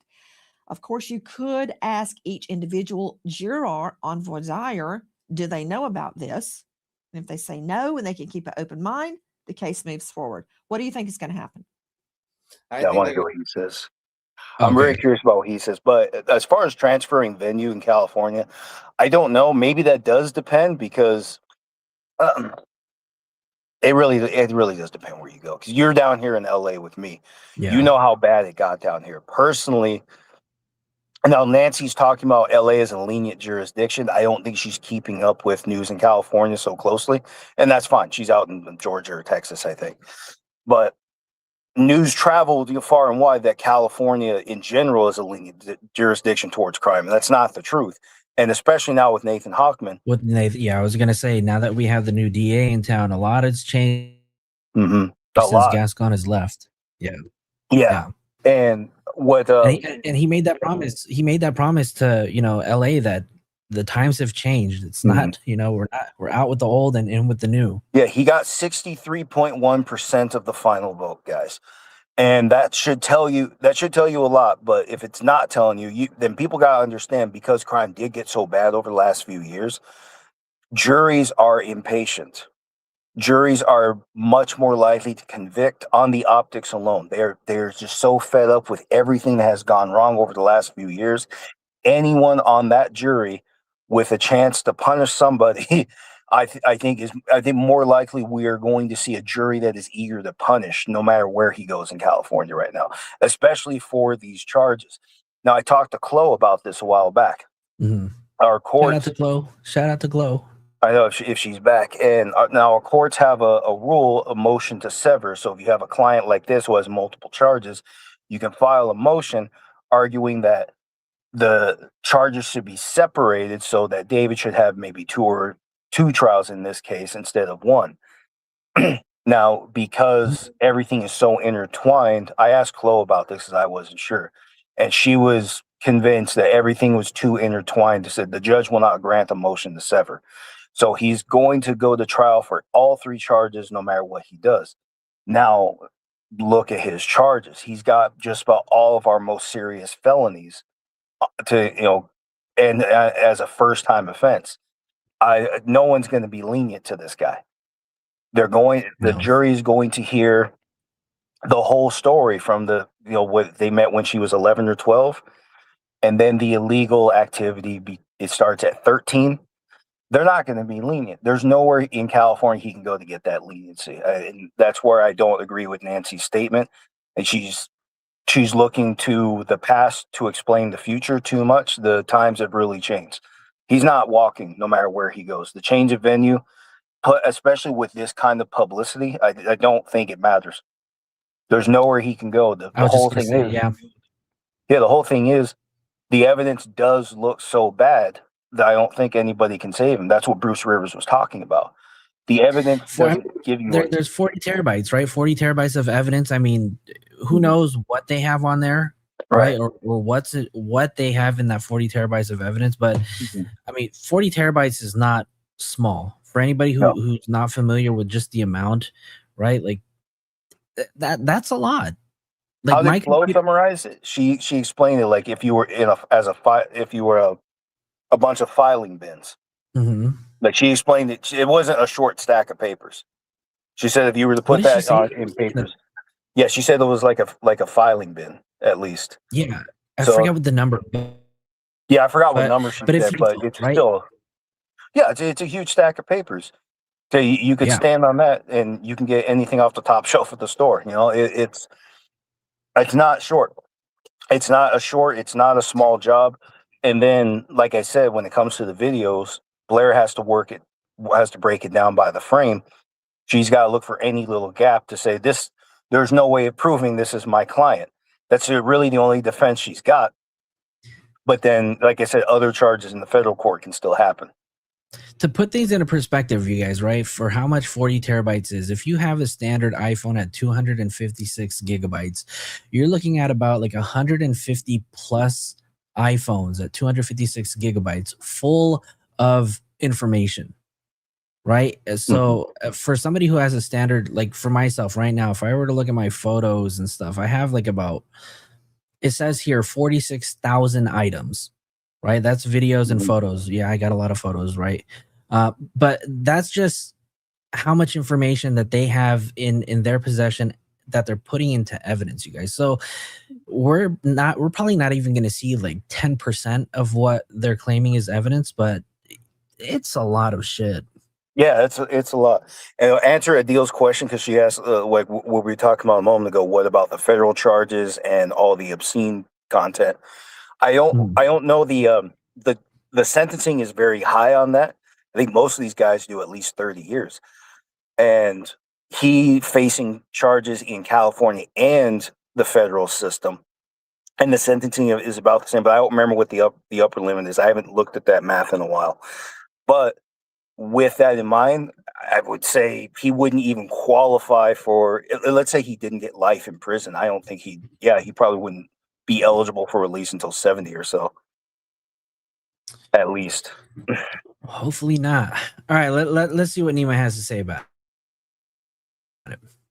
Things except the change of venue. Like you said, and LA County is by far and away one of the best venues for defense lawyers. And like he said, the defense is going to put law enforcement on trial. This is defense lawyering 101. It started from the OJ case, but there are a lot of people here in LA County where I'm sitting that don't trust law enforcement, don't trust our government, and this is going to feed into that. But disqualification motion for the DA's office? Absolutely. We saw this in the Tyler Robinson case for Charlie Kirk. This is something the defense is going to do. Try to get the whole process.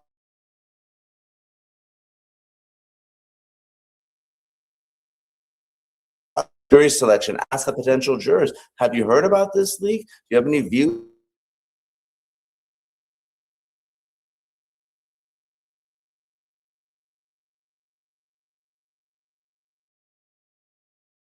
about the LA County? Speak the truth. It's known to us as jury selection. You know, I got another question to Dr. Bethany Marshall joining us, renowned psychoanalyst. She's the author of Deal Breaker. She, of course, has her own psychoanalysis clientele. She has a full-on practice. You can see her not only on Peacock, you can see her on that blends in with the wall. Yeah. Is it freezing for you guys too? Yeah, it was skipping on my end. Okay. I've been having some internet issues here. Put a 1 in the chat if you guys can hear me. Joe, you can still hear me? Yeah. Okay, so that means we should still be on, but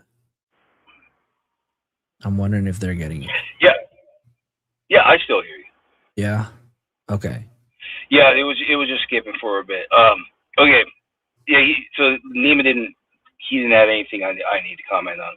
Yeah. I mean, he's right. I understand what they mean. The jurisdiction does make a big difference. Look at the difference between, let's say, Derek Chauvin, which was in Minnesota. That's a jurisdiction that doesn't trust cops. What he did was blatantly against constitutional statutory laws, right? And he got convicted. And then you go to Georgia, and I think the incident took place 2023. But two or three cops beat a handcuffed man to death, and the jury said not guilty in Georgia. Now, in both cases, you have handcuffed men who died, and our courts are clear that is a constitutional violation, and our statutory rules are allowed to punish those police officers. And that's the difference between jurisdictions. Minnesota, they don't trust cops as much, so they convict it. And then Georgia, they'll let cops do whatever they want, apparently. But in both cases, the cops broke the law. The juries just didn't agree, didn't all agree. So the difference in a venue does matter. I just don't think it's going to matter as much here in California, like I said, because the way crime escalated, the way things got out of control. I don't think David is going to get the same. Yeah, and to be honest with you, I don't think they're going to get a change of venue regardless. So go ahead. Let's see what this. Yeah. Oh, you can see her on Netflix. Now she's a star of a new podcast, On the Couch with Dr. Bethany Marshall. Okay, all that said, Dr. Bethany, why would you leak sensitive information? It's so clandestine, setting it up, providing the information. Why? You know, Nancy, this is their job. They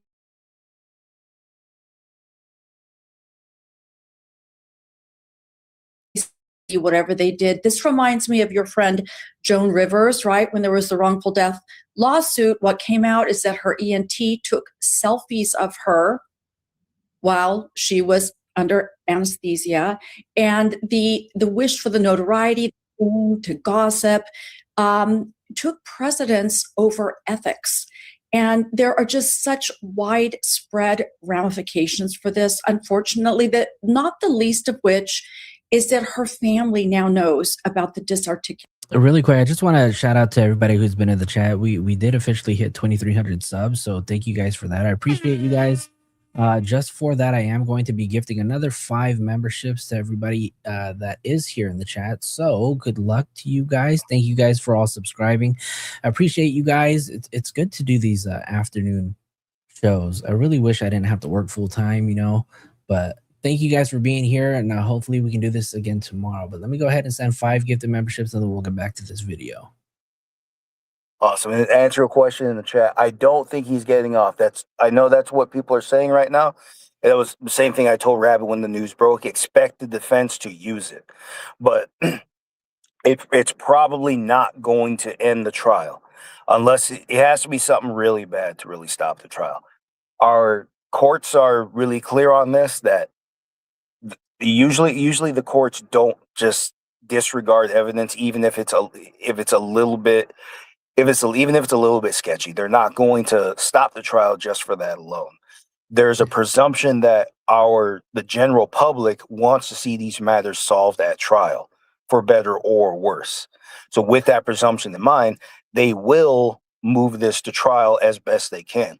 What the judge may do, because the judge has a lot of ways to remedy this.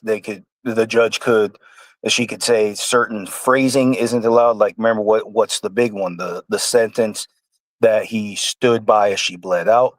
We still don't know what the basis for that statement is. It's possible. There are very limited exceptions, just to keep it short and sweet. There are limited exceptions for third-party statements that make a defendant look bad, depending on when they were said. That could be admissible. That could have been something he said to what's his name? Morgan Roth. That could have been something he said to Morgan Roth on the phone. And then that could have led to that question, why didn't you call the police? And he says, I don't know, I didn't think I had that responsibility. I just wanted to get on with the tour. Yeah, it's not my job. Okay. That could have. Now, obviously, I'm speculating because I don't know what happened. But I'm just saying there are circumstances where that would be allowable. But we have to hear it from him to know if we have those circumstances. But like I said, let's say there's no basis for that statement. The judges would just say that's not allowed at trial. Same thing with the medical examiner's report. Like I said earlier, it's not impossible. It's actually fairly common for experts to reach multiple conclusions over time until they finally settle on something. That's not a problem. If that's all we've got, then David has no complaint at trial. Now, like I said, because there's publicity, Blair, the lawyer, is going to lean on that at trial to say this is being manipulated, this is being altered to single out my client.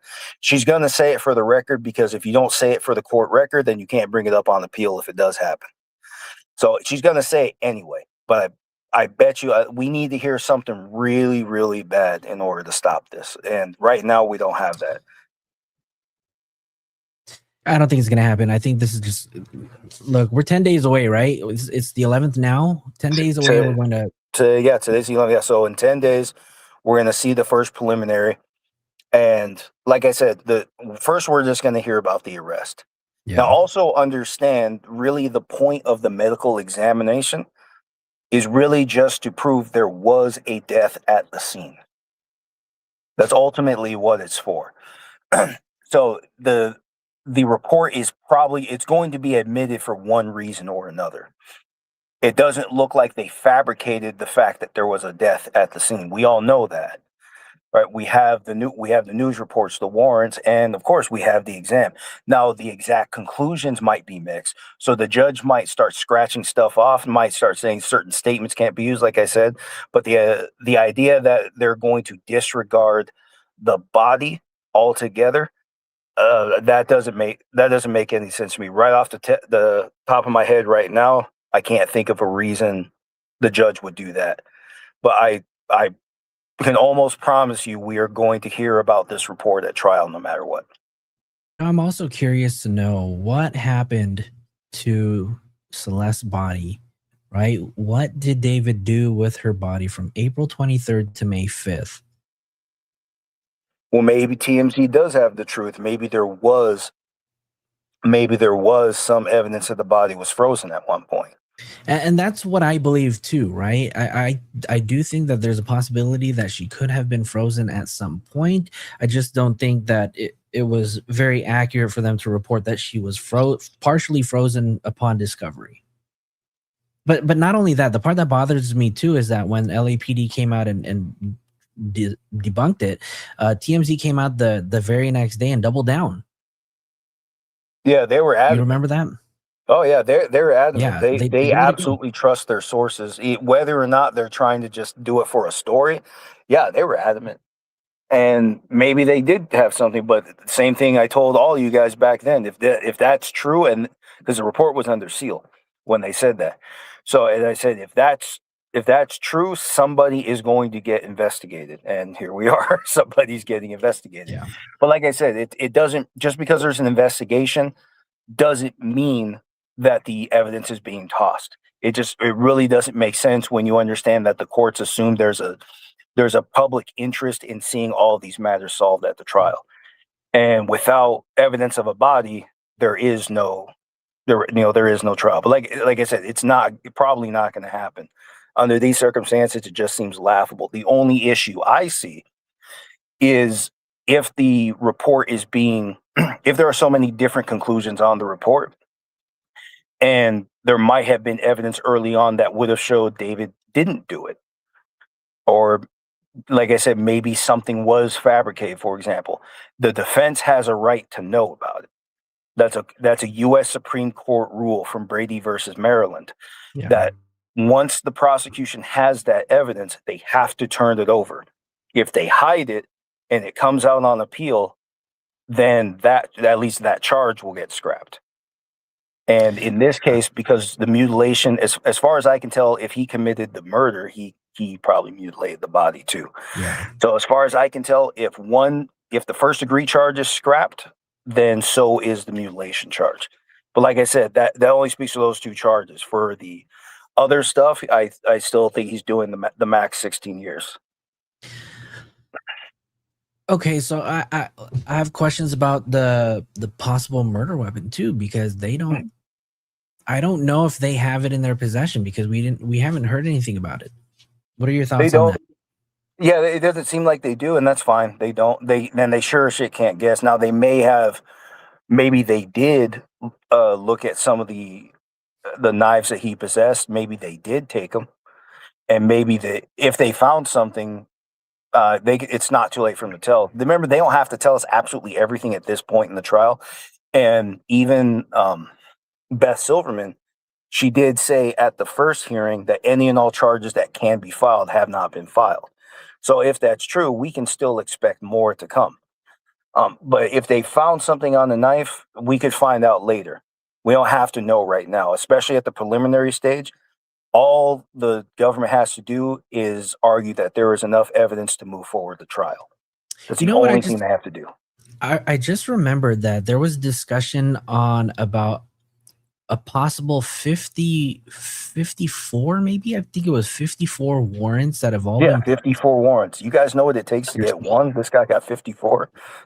This guy got 54 warrants. So when do you think these warrants may be unsealed, or if they ever will?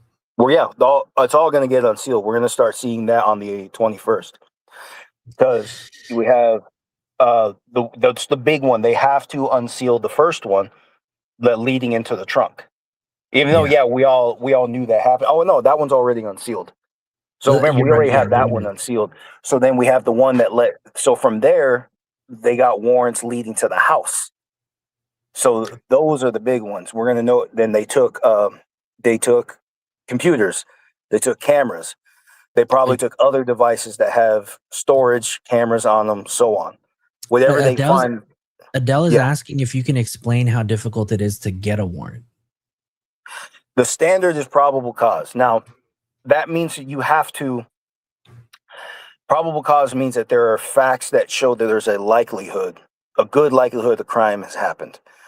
Now, if you're involved in a bar fight, for example, that's a bad example. Well, okay, let's say there was a shooting at in your neighborhood. Oh hell, it was in your house, right? Well, they're different.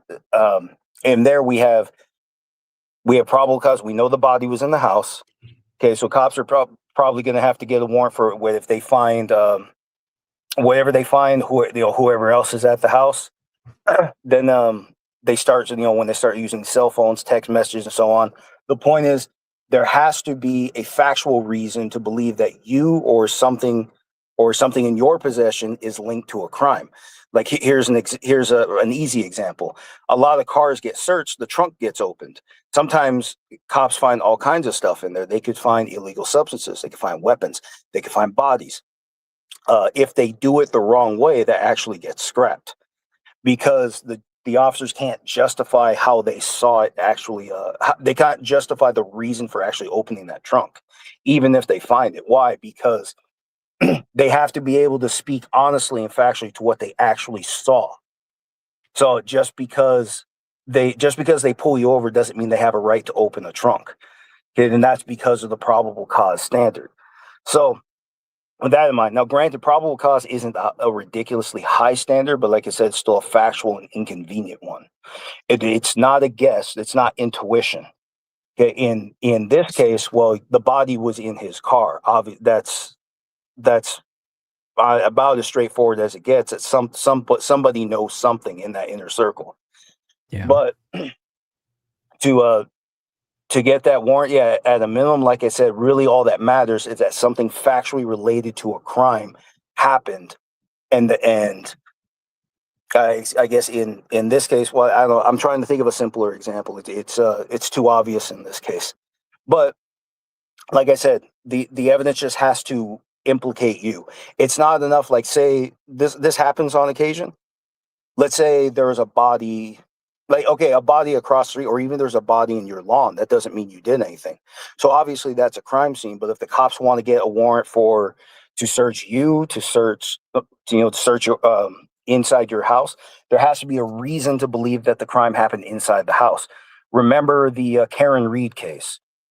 The body was outside the house. Now, even though that was a corrupt investigation, and I agreed from the beginning, that whole case was corrupt. But even if that was not a corrupt investigation, they honestly wouldn't have had a reason to go inside the house. All the evidence did say that the body was outside. There was no, we didn't see blood. We didn't hear anything about blood on the doorknobs. We didn't see broken windows. You see what I mean? How there has to be a factual connection to actually go from one piece of evidence to another, basically. So with that in mind, how hard is it to just? What's up? No, go ahead. Well, with that in mind, how hard is it to just not produce a dead body? How hard is it not to just conceal a weapon or conceal illegal substances?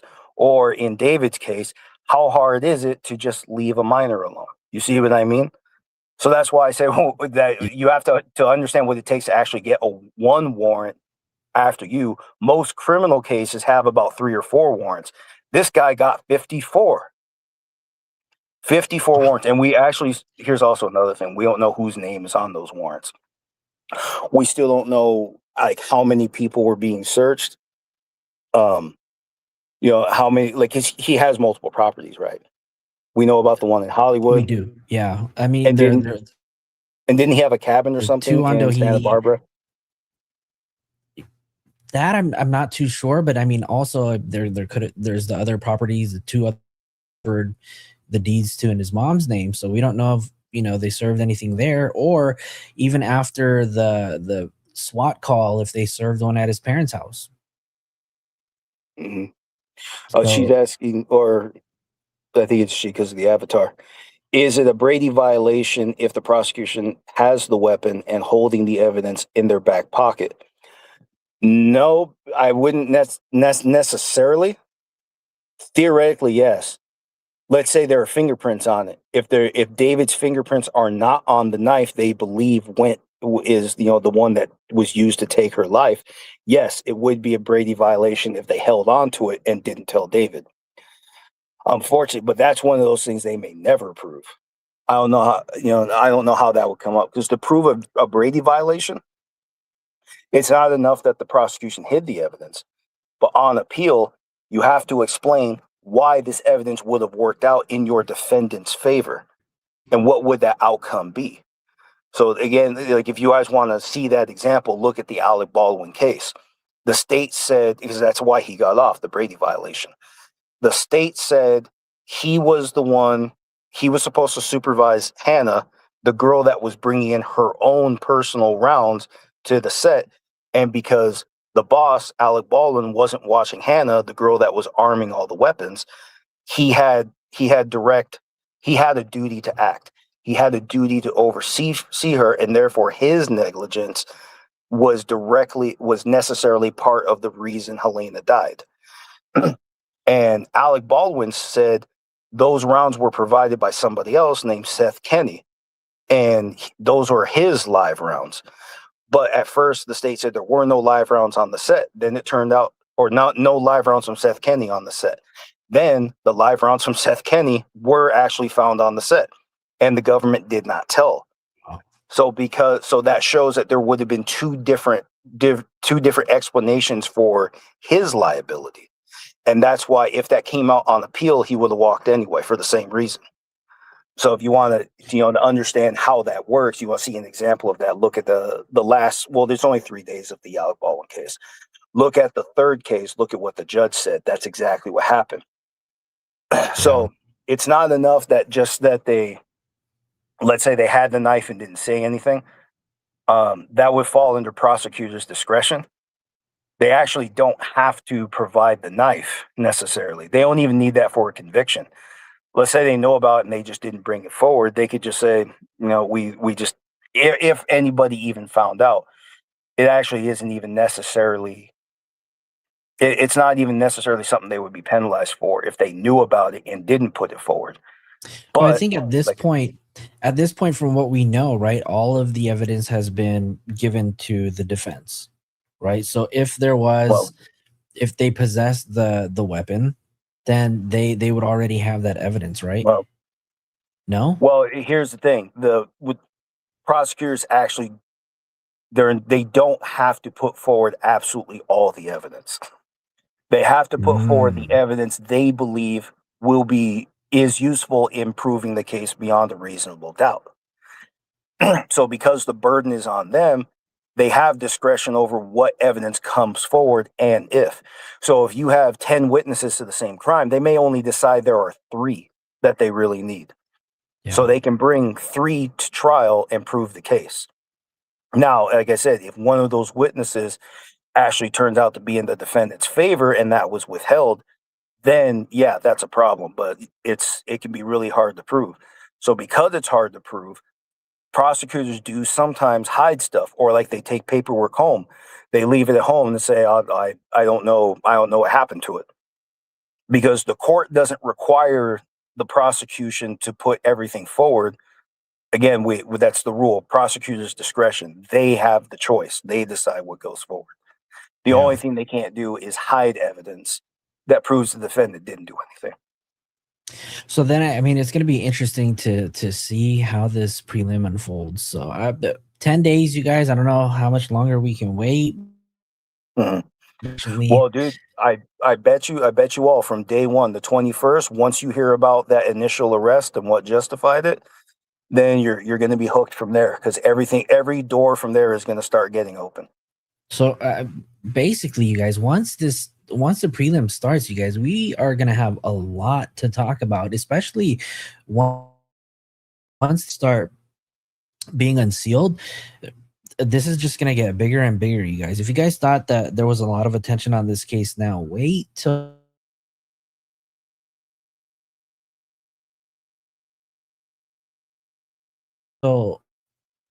let's go ahead.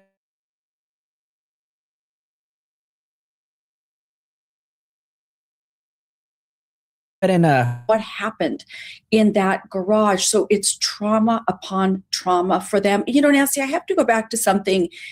If his was showing in court, if he is sending the message, kiss my to the judge, how did he treat an 11-year-old little girl? What kind of power did he have?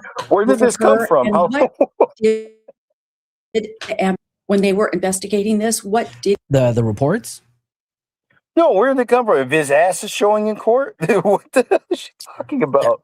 So there was a report that came out, I guess on TikTok. Somebody was saying that, like, I don't know, it looked like his pants may have been down, but I don't know. That's definitely just, you know, somebody's. Well, isn't he the type? Right, could be. Well, I don't know. He was prosecution. Well, here's the thing. Remember, he's skinny. He's not much over 100 pounds. Like Celeste might have been heavier than him at one point. He's not a big guy at all. And tall. That's why Strategic Eyes said he's going to make a great bottom boy. Yeah.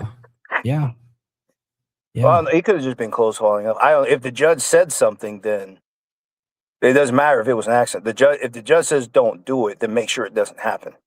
Well, they also That's your said one that, fair warning. They also said that Blair went in the courtroom, like, rubbing his back. They can do that. That's the lawyer's going to tell you, hey, it's going to be good. We're going to get you through this. The lawyer can't make you a promise like, I'm going to get you off the hook. That's against their ethics code. But they can tell you, we can fight this. We can win. We still have the appeal. It's not hopeless. But we don't want to go to the appeal if we don't have to. We're going to fight this at trial. I've done this before. I'm going to do it. I can do it again. But, you know, they just can't make you a promise that they're going to get you off the hook. Yeah, I mean, just like in nursing too, right? I mean, we can never, you know, provide false reassurance to a patient and tell them everything's going to be okay, you know. Yeah. See, you get it. You can't make, just don't make promises. Yeah. There's never make a promise you can't keep. Anyway, let's see. Let's continue. I got thrown off by that. Like, what? Yeah. It probably is a lot worse than we even know. We're former NYPD Detective Sergeant, Joint Terrorism Task Force, former Chief Security Officer, and co-star of Gold Shields podcast, author of Workplace Safety. Joe, did you speed the video up? Dan, No, the ad. Yeah, the 1.25. Oh, let me do that. Yeah, we can do that. Eesh, that's gonna be bad. Deflating is it that you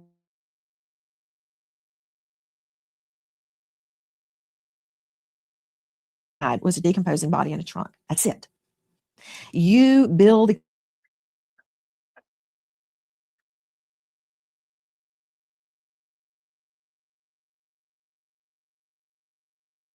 case like the LAPD.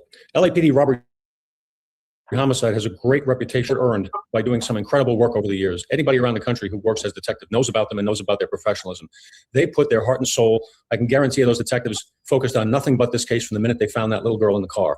They built a great case. They followed all the breadcrumbs of evidence. They didn't just say he had to have done it. They are proving it. Their evidence is substantial, significant, and they should be proud of it. And they're going into court prepared to testify to what they have learned and convince a jury. And they feel good about that.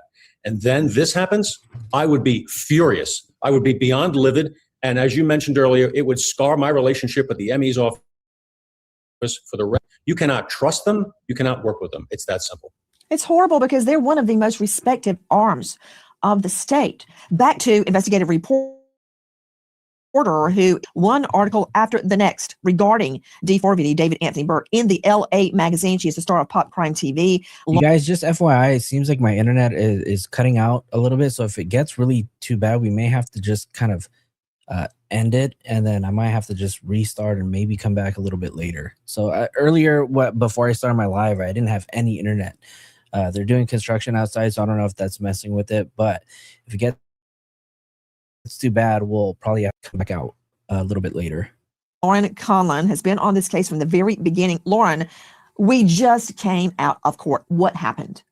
Yes, Nancy. So everything finally, after many, many delays, is ready to go for July 21st. We are going to begin what they believe is a 5-day preliminary hearing where the prosecution is going to present all of the evidence that they deem relevant to get this case to the point where David can stand trial for murder. Now, the other thing I noticed is that Blair Burke was very, very adamant shackled during these proceedings. And the judge did not make a decision at the bench. She just told Blair Burke to file a motion about it. Lauren Conlon, you're right. Everybody's just getting out of that California courtroom where it was determined this case is going forward. No more Wadey Katie, no whining, no complaining. Both sides claim we're ready to go forward with the will be revealed. It has to be by the state.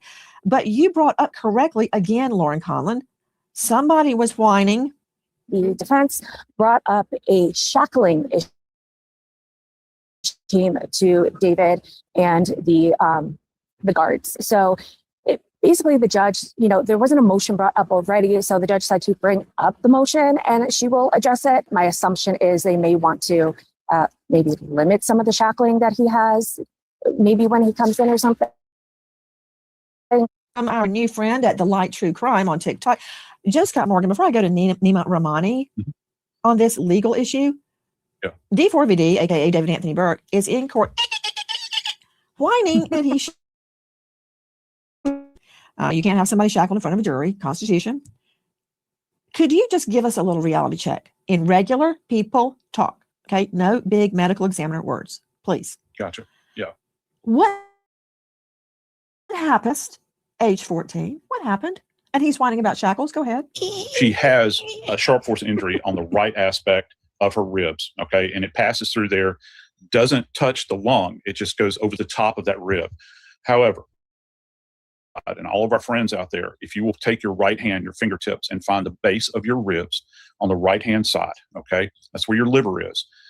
This sharp force injury passed into the liver. And a lot of people think that if you sustain an injury to the liver, that perhaps you would die suddenly. Nancy, this was a long and languishing death. I've worked multiple cases involving trauma to the liver. It's a slow bleed. I find that very interesting considering some of the language we've heard in the past about this case, to watch her bleed out. And this would have not been.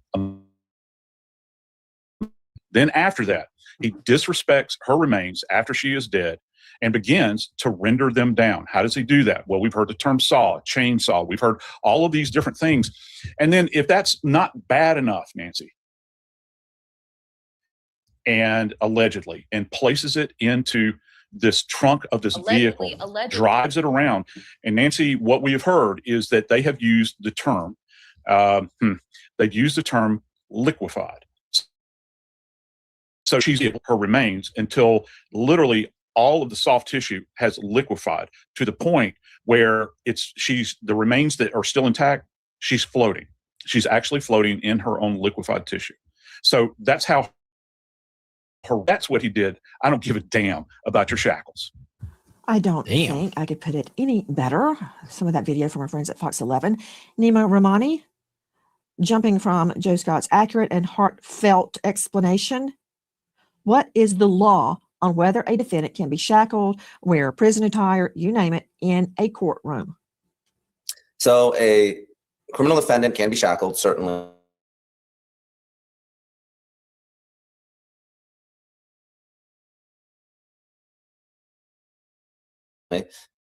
Generally speaking, again, it's up to the judge. When a jury is present, they will not be shackled.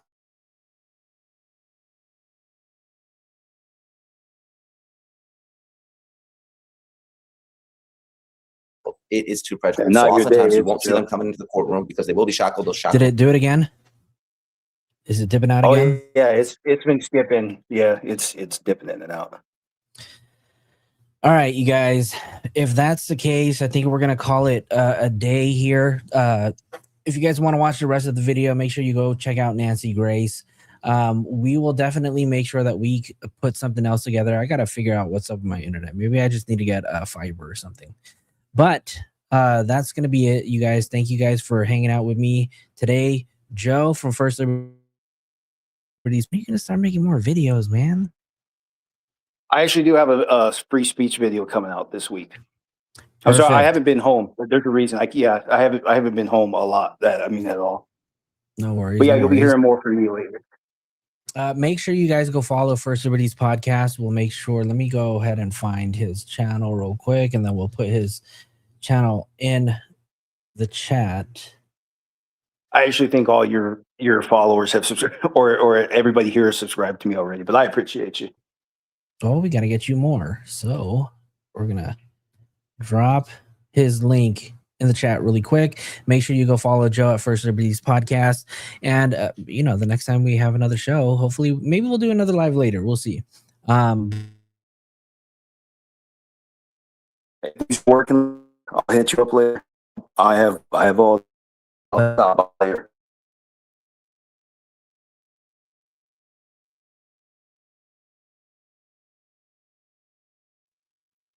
So for all of you guys who are tuning in, thank you guys for helping me get to 2,300 subs. I appreciate you guys. I love you guys, and we'll see you guys later. Thank you guys. Peace out.